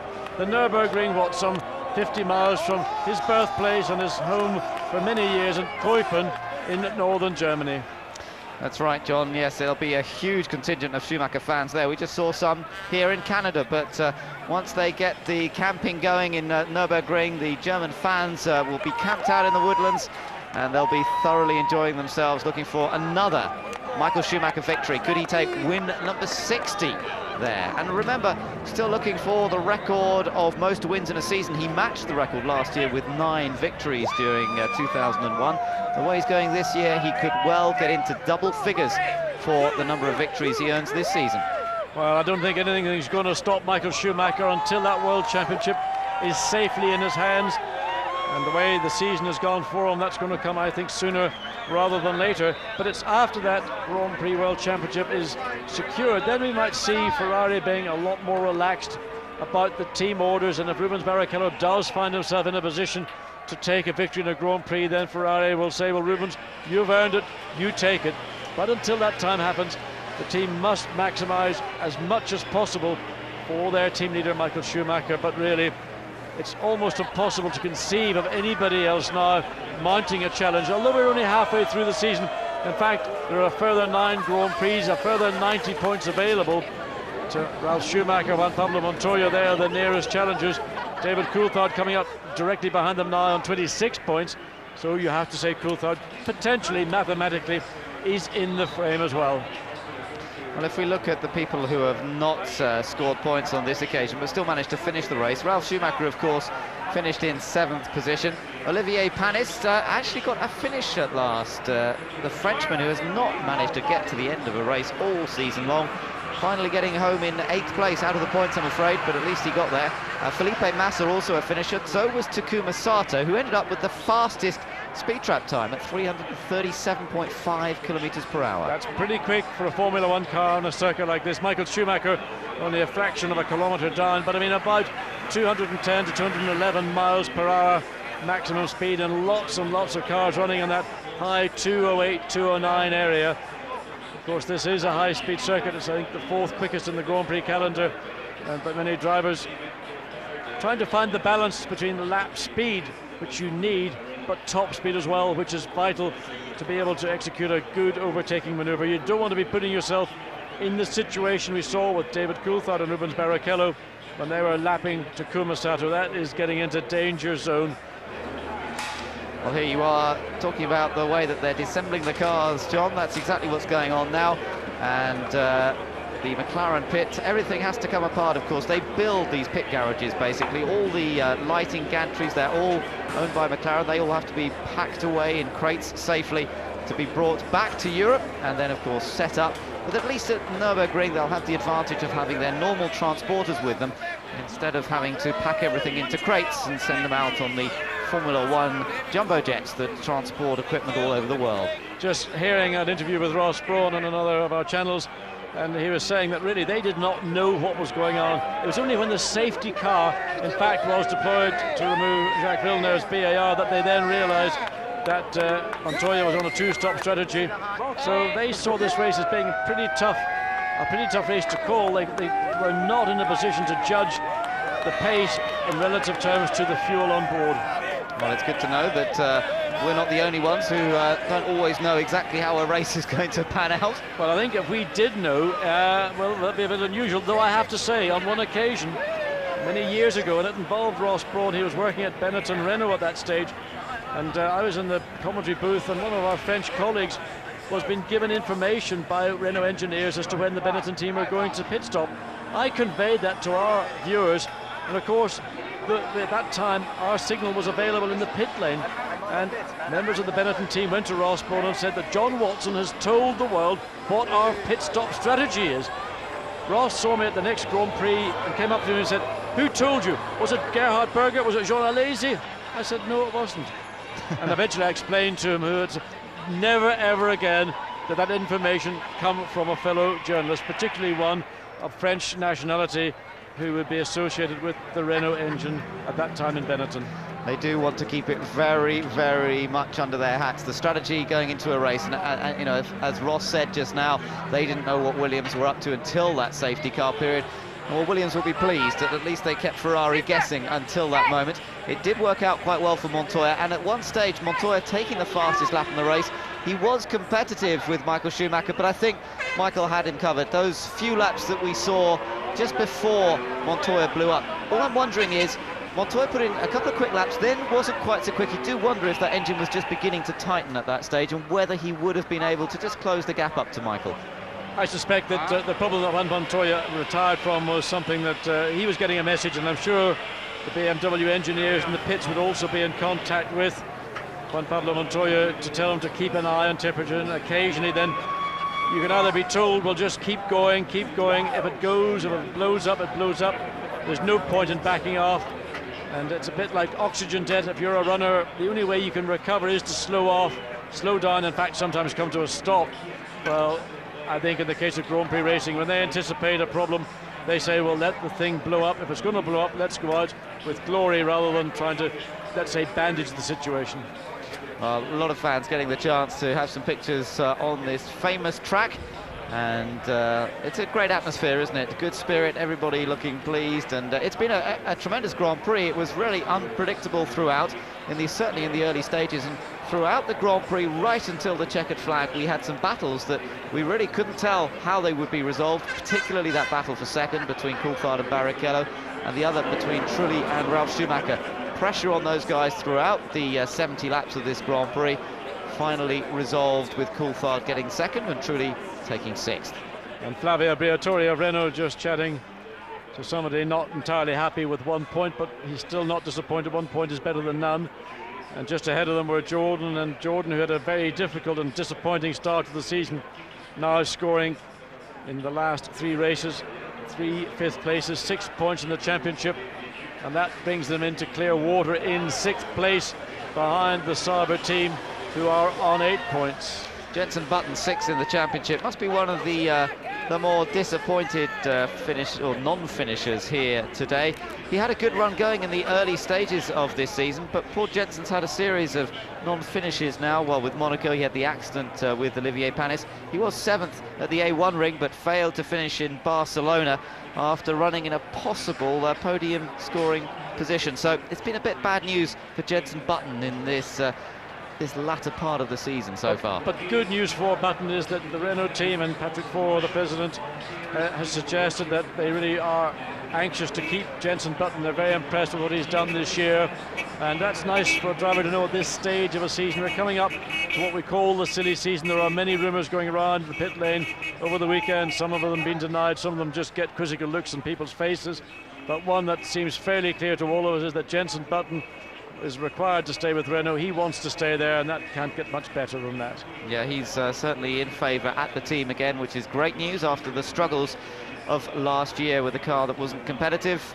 and Jenson really struggled to adapt his style towards it. Look at the scenes down there in the pit lane, the colourful sight of fans from all over the world taking the last opportunity to have a look at the cars before they get packed away from this 8th round of the World Championship. Well, round 9 coming up in a couple of weeks' time at the Nürburgring, and of course we will bring you absolutely full and uninterrupted coverage of all of the practice sessions, the warm-up, the race itself, and the Super Cup will be back there at the Nürburgring as well, and you'll be able to enjoy our coverage of that. The Master Channel continues for a few more minutes, so do join that for a while.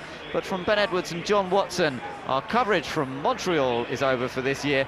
We'll see you next time. Bye-bye for now.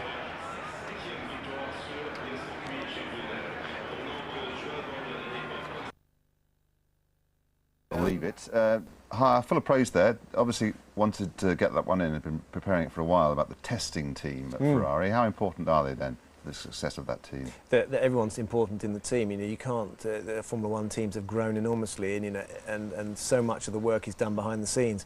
And Michael is, when he says something like that, he's really talking as a representative of Ferrari, and I think you'll find that as whatever happens, whether he carries on racing, certainly in the future he will become some sort of figurehead for Ferrari, and he's talking like a chairman, isn't he?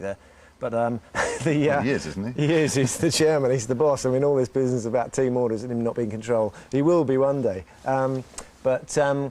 There's obviously been some words, hasn't there, between David and Rubens. I mean, David should have been very pleased to be in second, but he looked very glum. He shouldn't allow himself to be put off by whatever Rubens has said, you know. But maybe he feels a little bit guilty that he hung on to his place by taking to the escape road. But maybe the people who organise the Canadian Grand Prix will bear in mind that if there is a wall there, as Rubens says, then everybody will make the corner, because most people seem to ignore it. We'd have about 6 dead drivers if they'd have a wall there this week. Well, they could do something. I mean, it's either a chicane or it isn't. If they're able to ignore it, then it's a mockery, surely. Yeah, the point he's making is that it's too easy to get away with just cutting out the corner. Yeah, Rubens is quite. Sometimes he's got a little bit, you know, something. He has to have something to complain about, and he really. He may have had justification to be upset that he didn't get a chance to overtake David because David really stayed on the track and ahead of him because he took a shortcut. So he might have some justification there. Yeah, but he was also bitching about that move coming out from behind the Jordan's slipstream, which I thought was really stupid, you know? So I just don't see that. No, I agree. Yeah. Well, let's join Patrick Head now, who joins us live from the track. Patrick, a lot of us here were hoping that Juan Pablo might have got a result today. I'm sure you were hoping a little more strongly. Yes, I think he was in very good shape, and it was unfortunate, obviously, that he had the engine problem when he did, but I think Michael had maybe a bit of shortage of fuel, was trying to save fuel, and certainly some of the tyres coming off the Ferrari were very blistered on the rears, so I think it could have been quite an interesting battle in the last few laps. Patrick, I've got a question for you. It's Damon here again. I raised a bit. Nothing difficult, please, Damon. Nothing too difficult for you, I expect. No, but I was a bit surprised when I saw Juan Pablo come in after the safety car. Was that called by the team, or was that kind of a reflex reaction from him, having come from IndyCar, to come in the moment he sees the safety car? No, he's not that twitchy, but he was on a two-stop strategy, and Ralph on a one, and it was within the window that we had pre-planned that would be appropriate for pulling him in when if a safety car came out. It was a very good call by Sam Michael. Yeah, it was going to be. Could have worked to his advantage. Yeah, it was going to be a brilliant. I mean, it was going to be a great finish to the race. We're very disappointed. Do you know what happened with was it an engine failure? From what one can understand, it looks as if it was something around the engine. But yeah. Okay, I understand you can't say anything just yet until you know for sure. But anyway, thanks for talking to us, Patrick. It's a pleasure, Damon. Well, if you can smile in the face of adversity, he must be pig sick. Yeah, but you know they're up there and they're showing their form. They're showing that they're capable of taking a fight to Ferrari. It would be, you know, it could have been a lot worse. We could have been sitting watching two Ferraris walk all over everyone. It's like poking them in the eyes with needles now to get them to admit there's been an engine failure, isn't there? Yeah, it is. I know. I understand what you're saying. That even for someone like Patrick, you know, to be tongue-tied, it shows you that they have to be so careful what they say. They say one wrong thing and suddenly they've upset BMW or they've upset someone else, or you know, and there's a load of pressure for the next 2 weeks. Well, we're guaranteed an Eddie Jordan interview at some stage before we go off air, because Eddie's boy done it again. Terrific run. A good result. I mean, I think that having done it in the dry is good for them. I was kind of thinking that if it rained, then maybe they could have got a podium position because they're on the Bridgestone tyres and they're better than the Michelins normally in the wet conditions. But no, good all-round result for Jordan, one they should be quite pleased with and proud of. I'm a bit surprised that Sato didn't come through, given the pace of the Jordan, but at least he didn't completely smash it to pieces this weekend. Well, definitely one of the most incident-packed races of the season so far. Sit back now and enjoy the highlights. Michael Schumacher, another win for Ferrari, for whom reliability doesn't seem to be a problem. And part of the reason for that is Ross Brawn, who's now with Peter. Congratulations on a fantastic win. Yeah, it's still a bit tense. It was a tough race. It was a very tough race because, of course, for 20, 15 laps, we didn't know what was going on until the safety car came out, and when we saw Juan Pablo go into pits, we understood then. So it was a tough race. We couldn't judge Ralph's pace because he was stuck behind Raikkonen, so we really didn't know where we were. And then when he came in and we saw him put in about 25 laps of fuel, then we understood what was happening. But we had a difficult call with Rubens at that stage, and I left him out, and maybe it didn't help. It didn't help, but Michael's race went perfectly after that. When we understood what Juan Pablo was doing, Michael controlled his pace, and he had a very, very good race. I was going to ask you about that. How much did you think about bringing Rubens in during the safety car, bearing in mind he was obviously on light fuel? Well, it got very close, and one of the things that happened, which is a bit unusual, is looking at where we would have come out into the field. It was quite a long way back. But I think everyone slowed up. They see the safety car sign, and normally they keep a reasonable pace until they get behind the safety car, but for some reason they all slowed up, which allowed Juan Pablo to jump the traffic. That's something we need to think about for the future. Now, how marginal was Michael on fuel and tyres in the latter stages of the race? I don't honestly know until I have a look. I mean, all our measurements were saying okay, but it is a very hard track on brakes, and he had a very hard first half of the race. He wasn't able to rest for a moment, so he was using the brakes and tyres extremely hard. That's why we were having a look at the brakes and the brake. We have measurements, but there's nothing like having a look with your eyes to see what's going on. So we really need to check where we were. We were okay, but right on the limit, and which is what a racing car is. How would you rate this as one of Michael's drives, one of his wins? Certainly very good. Certainly very good. I mean, he kept in touch at the beginning. You had Rubens and Juan Pablo on 2 stops, and you had Michael on 1. So he was very impressive, really, to keep in touch with them, and that was important. And then when it all got started again, he kept up a very good pace considering the amount of fuel he had on. Do you think that the fuel would have been okay without the safety car? I mean, it was, from your point of view, was it a risk to go 1 stop? How marginal was that? No, and I mean, what's happened here, the pit lane's a little bit shorter, the tyres are getting softer. The tyres wouldn't really do a long 1 stop, so an even 1 or a 2 stop were the 2 choices, and we split it because we thought Rubens could have a go. He's very good at overtaking, and that's what he did. It just got spoiled by the safety car. If the safety car hadn't come out, I'm sure Rubens would have finished second today. Appeared to be a few blisters there right at the end. Yeah, they were on the limit. But as I say, that's what a racing car is. You feel them, but they're not catastrophic. Well done, Ross. Great win. Thanks.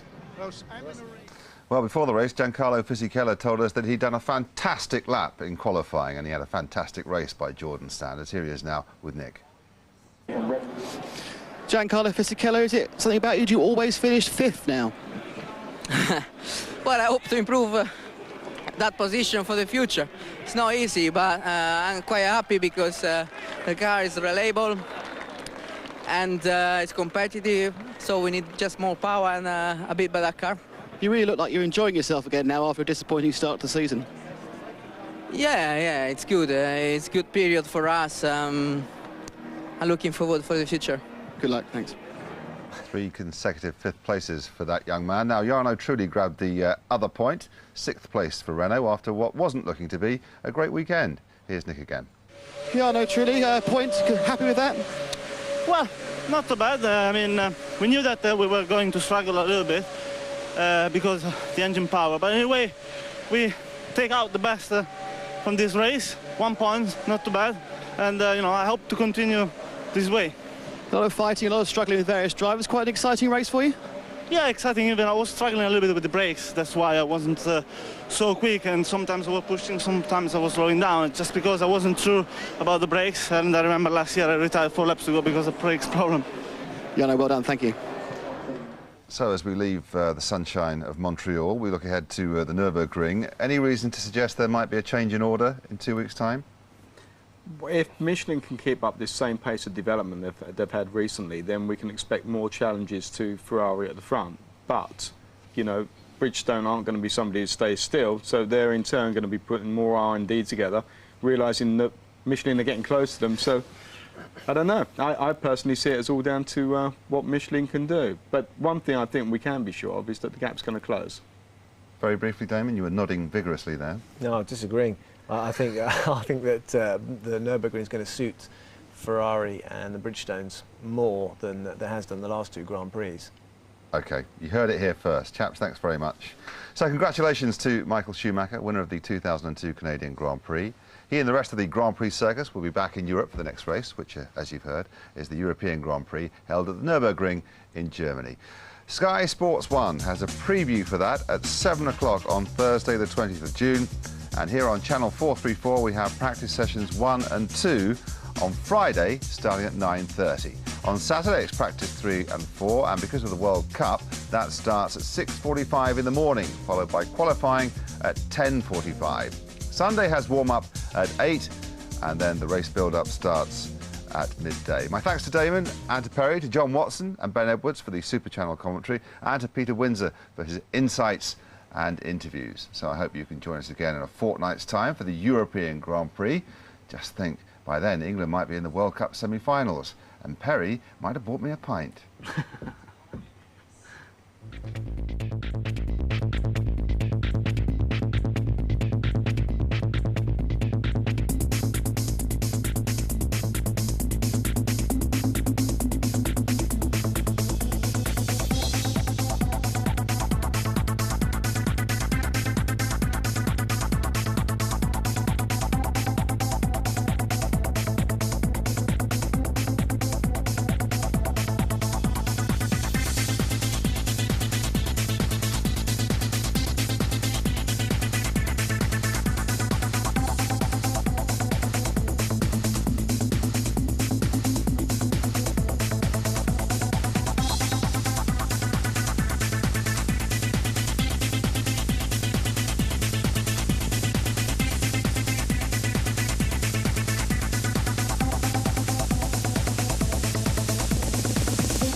So well behaved, yet they were so close. 2 metres. What did you make of Montoya diving in when the safety car was out? Did that work out for Williams, do you think? I think it looked a little bit strange for everybody at the beginning of the race, but I actually feel that it could have worked out by the end of it. You know, he came in for an early stop, came in out of sequence. He was going to make up track position while he got back on the road when the others started to come back in for their stops. But, you know, the end of it was that splash and dash, and he was going to put the hammer down and really make the gap. And his lap times were coming down significantly, and I think it would have been a great race by the end. And just listening to Louise down there, unusually for Juan Pablo Montoya, he's usually quite calm about these things, but very, very upset after the race, after his engine blew again. That's understandable, Jim, isn't it? I mean, he had pole position at Monte Carlo, failure. He had pole position here again, another failure.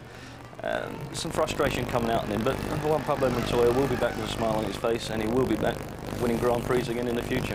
He obviously feels there, perhaps, Tony, he's doing his job, and perhaps other people in the team aren't. Well, it's more than that. Just that. At the start of the season, they reckoned that the car was too conservative, and there's been a lot of rumours and a lot of denials by the team that they desperately need a B-spec car to really go out and challenge the Ferrari. That means to say, new chassis, new aerodynamics. And it's something that they've got small revisions here, but they need much more than that. You need a big step to go and try and challenge those Ferraris. I'd like a word from you about David Coulthard, winner in Monte Carlo, and another good drive here. I thought outstanding, solid drive. I know Martin said Montoya was his man of the day, but I think DC was my man of the day. 8th on the grid, finishes 2nd, and also 2 McLarens finishing. Kimi Raikkonen finishing now in the top 6 cars. It's a great result. You can't underestimate the morale booster that Monte Carlo was for them. And then Martin Whitmarsh, the managing director, has promised a big step for Silverstone. He said it's something they've been working on for quite a long time. And to come with a high downforce car that went so well in the confines of Monte Carlo, to come here and they were so far off the pace, tremendous result. Okay, thanks both. Congratulations. Ross, 150th Ferrari Grand Prix, so? Oh yes, oh wonderful. Well, I didn't know that, but that's a nice way to do it. So when did you know about the Williams strategy that Juan Pablo must come in for a second time? Well, when he jumped in with the safety car, then obviously we realized then he was on a 2-stop strategy, which was a relief to us from the point of view of Michael, because the pace of Juan Pablo at the beginning was a bit worrying. But once we saw that, but we got a little bit spoiled with the safety car, but it wasn't too bad in the end. So what was the basic idea with the 2 of your drivers? Well, Rubens was on 2 and Michael on 1, and Rubens did what he had to. He jumped the start, did a very good start. Only McLaren. Yes. Super overtaking on Juan Pablo at the beginning. But we had a bit of difficulty in the middle of the race. This was a Ferrari. Yes. When it was important that we pushed hard in the middle of the race, Rubens was struggling a little bit with the car, so we weren't able to make the gaps that we hoped. And the championship is now right in reach. Well, it's never done till it's done. You know that. Thank you very much.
Barrichello, David Coulthard Seite an Seite und Barrichello schafft es nicht.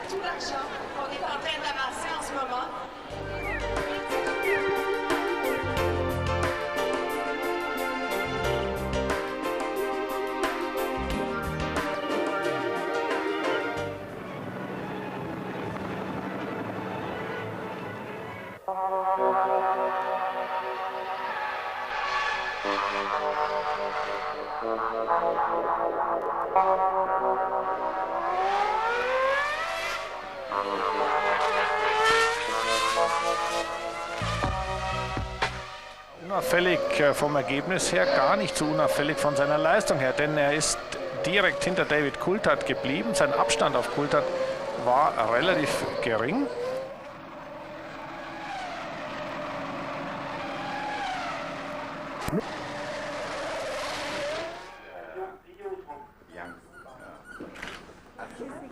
So we have tickets for the Formula One? Ah, where's the bus? Okay.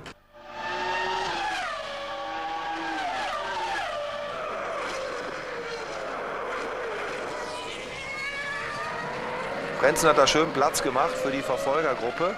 Ja, Raikkonen und Ralf Schumacher.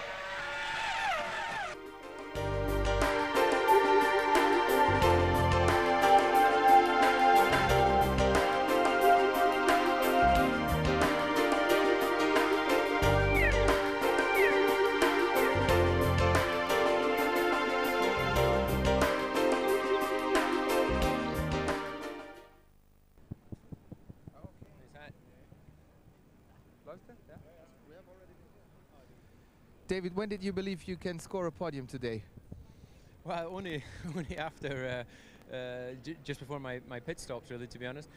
Before that, I thought maybe I'd get 5th or 6th place, and I would have been happy with that, but obviously I'm delighted to get 6 points here today, and big compliment to the team again on the reliability. There was some good racing, fighting with Rubens. Yeah, that was a good little battle. He gained the slipstream on me because I was held up by Sato, but I was able to hold my position by both of us missing the chicane. So after Monaco, another podium here, so they're light at the end of the tunnel finally? We're realistic as to where our performance is at the moment, and we just have to keep working, and as a team there's some key areas that we need to improve, and we just continue with that. So you're already thinking about next year, or? Yeah, we try and do the best we can at every Grand Prix, but in terms of championships you have to think towards next year. But you know, a team like McLaren has the resources to work all the time on the car, as well as looking towards next year, and obviously Mercedes as well. They're doing all the development they can to put us in good shape for next season. Thank you. Roby, an entertaining race, but where do you lose second position? Well, it's difficult to say, but I think I lost on the safety car, basically. Maybe even first, because it was going quite well today. So there was some good fighting against other pilots?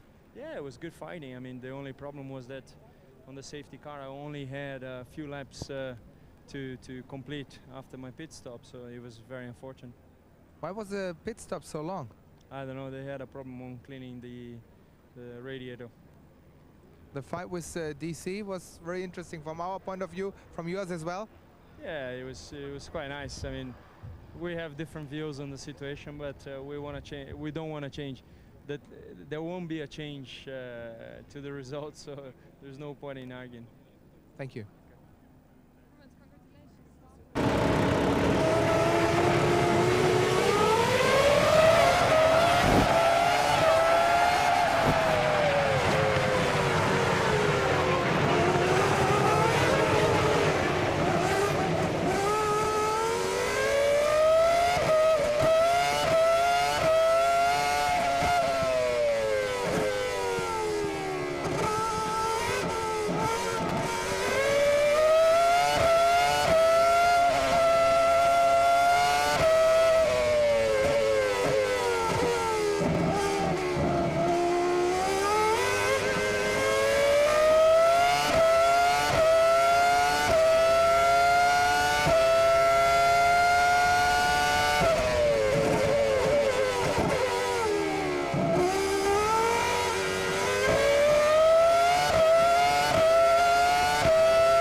Jacques, that's just about the worst possible result for you at your home Grand Prix. What went wrong?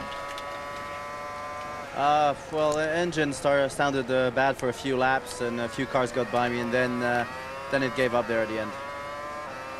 Jacques, it's Damon here. I mean, we'd have loved to know whether you, now you're out of the race, can you reveal what strategy you'd chosen to run on? You seem to be going backwards a little bit. Yeah, we weren't very competitive. We were going to go long, but still, we weren't as competitive as we should be. No. Well, we presumed you qualified better than you actually could, the car deserved to be. So we're keeping our fingers crossed for you later in the season. Good luck. Thank you, it's needed.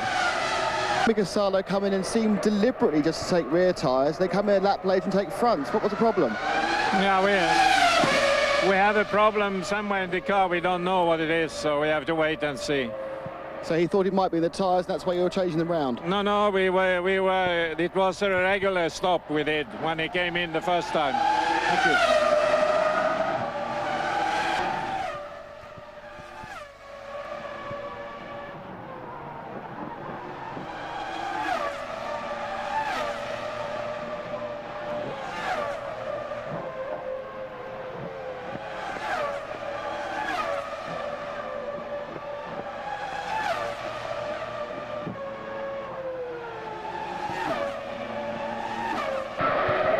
Tom, very bad luck for Enrique. What was the problem? You were studying his wheel quite closely. Yeah, I thought it had a vibration, it had a suspension problem. But there's nothing wrong with the car, but he had a problem in Brazil, so he was nervous. You saw Heinz Harald come in, seemed to have a problem with your fuel rig as well. The same rig that aborted in Monaco has done the same here. Thanks, Tom.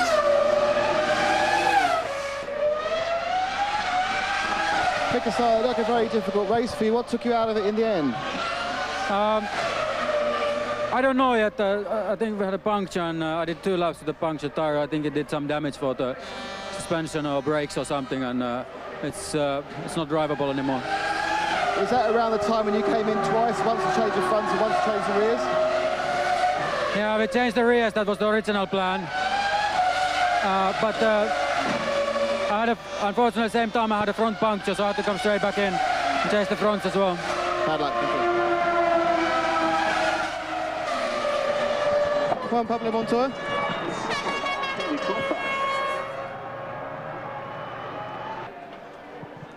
Ron Dennis, we spoke to you just before the start. You said you can't always win, but you can get a good result, and I'd say this is a good result. It's gratifying. I think, again, the right strategy. The strategy gave us the places. Not delighted because we had a refueling rig problem and had to slow Kimi down. It didn't take all the fuel, so you know, took him off the podium. We're quite sure could have beaten Rubens with Kimi as well, but it's one of those things. And you predicted to be a safety car as well. Yeah, I was surprised there wasn't 2, but you know, that's motivating. You know, you look at your data, you understand, you know, what it takes to optimise your performance, and that's what we did. Well done, Ron, thanks.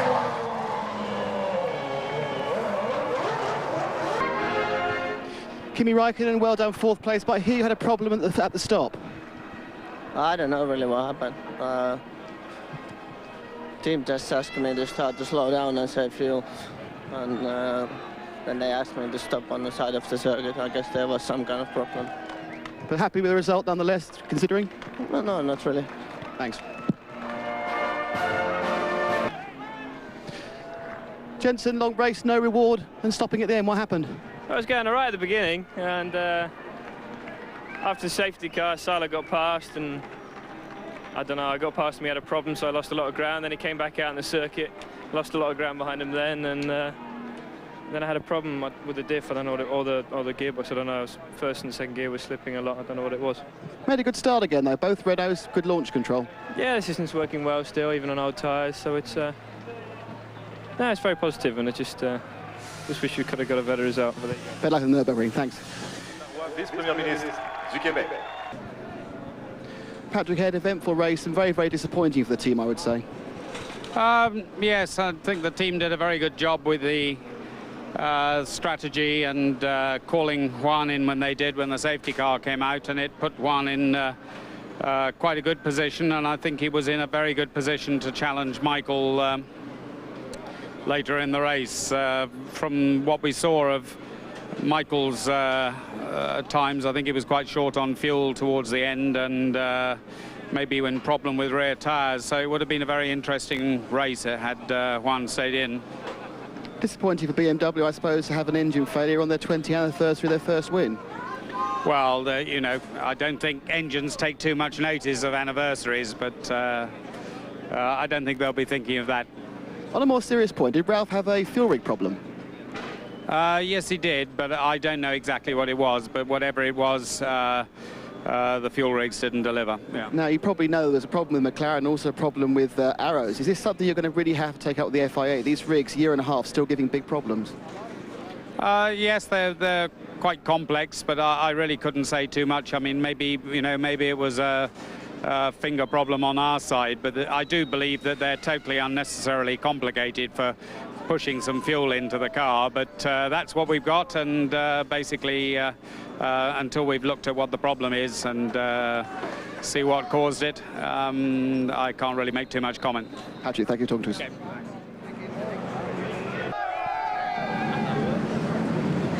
Eddie Jordan, very smiley and very happy. Another point for Fizzy. Yeah, Fisichella, he did a truly amazing job. He looked competent all the way through. His qualifying was sensational. He drove a super race, very calm, never made any mistakes. His lap times were so strong all the way through the race. When we asked him to push, he pushed. When we asked him to just take it handy a little bit for the time being with the tyres and such thing, he's driving fantastically well. And Takuma Sato finally putting the horrifying events of the last couple of races behind him. I told you he would. Sooner or later, it had to happen. Law of averages. Yeah, top 10 finish for him. 2 cars finish. It's a good day for Jordan, and we've got to move on, of course, and try and get better. Enjoy the celebrations. Thank you. Congratulations for the point again. But Sakala lost quite a few places during the start. There was a problem.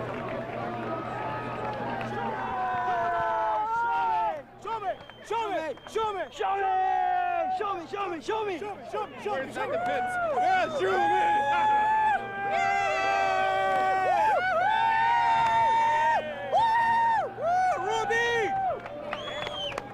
Siamo più forti! Siamo più forti! Siamo forti!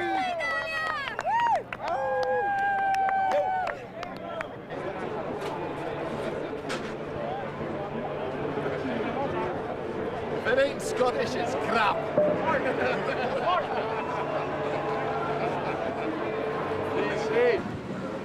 Olivier Parnis, relief at last. You finished a race this year.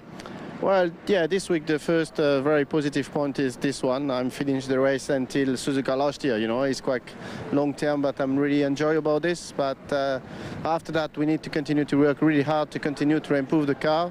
And I think so if when the 2 cars finish the race and a little bit more quicker, I think so we mark some point. Obviously, Jacques having a problem there with his engine. I've seen David talking to the Honda representatives. How can you move forward now to ensure that the reliability is there? Well, it's, you know, it's not easy, but we wait the evolution of the engine, the Step 2 engine, maybe for Silverstone, I think. And we work a lot next test, and I think so if we put this engine in Silverstone, maybe we have good reliability and more performance. Now, unfortunately, still no points, but maybe next time in Nürburgring? Well, we need to looking for and we need to pushing. Olivier, thank you, well done. It's a disappointing event here, and problems with three drive-through stop-goes of speeding. Was it finger trouble for the drivers? No, it was a system failure. When both drivers came in for the pit stop, pit lane speed was okay at the pit stop, and then when they left, something happened in the computer, and when they got out, they were both too fast. And then Nick had another drive-through, and by that we didn't realize what happened on the computer, and so he just, like with the pit lane speed limit, he came through, but was overshooting again, and this was resulting in a 10-second penalty. Obviously that ruined the chance of a good result, but were you happy how the cars were going apart from that? Yes and no, yes and no. We had quite a bit of problem with the tires. The tire degradation was huge on our car. We would have loved to stay as long as Fisichella did, but it was absolutely no chance for us. So performance was, I would say, mixed. Yeah, thank you.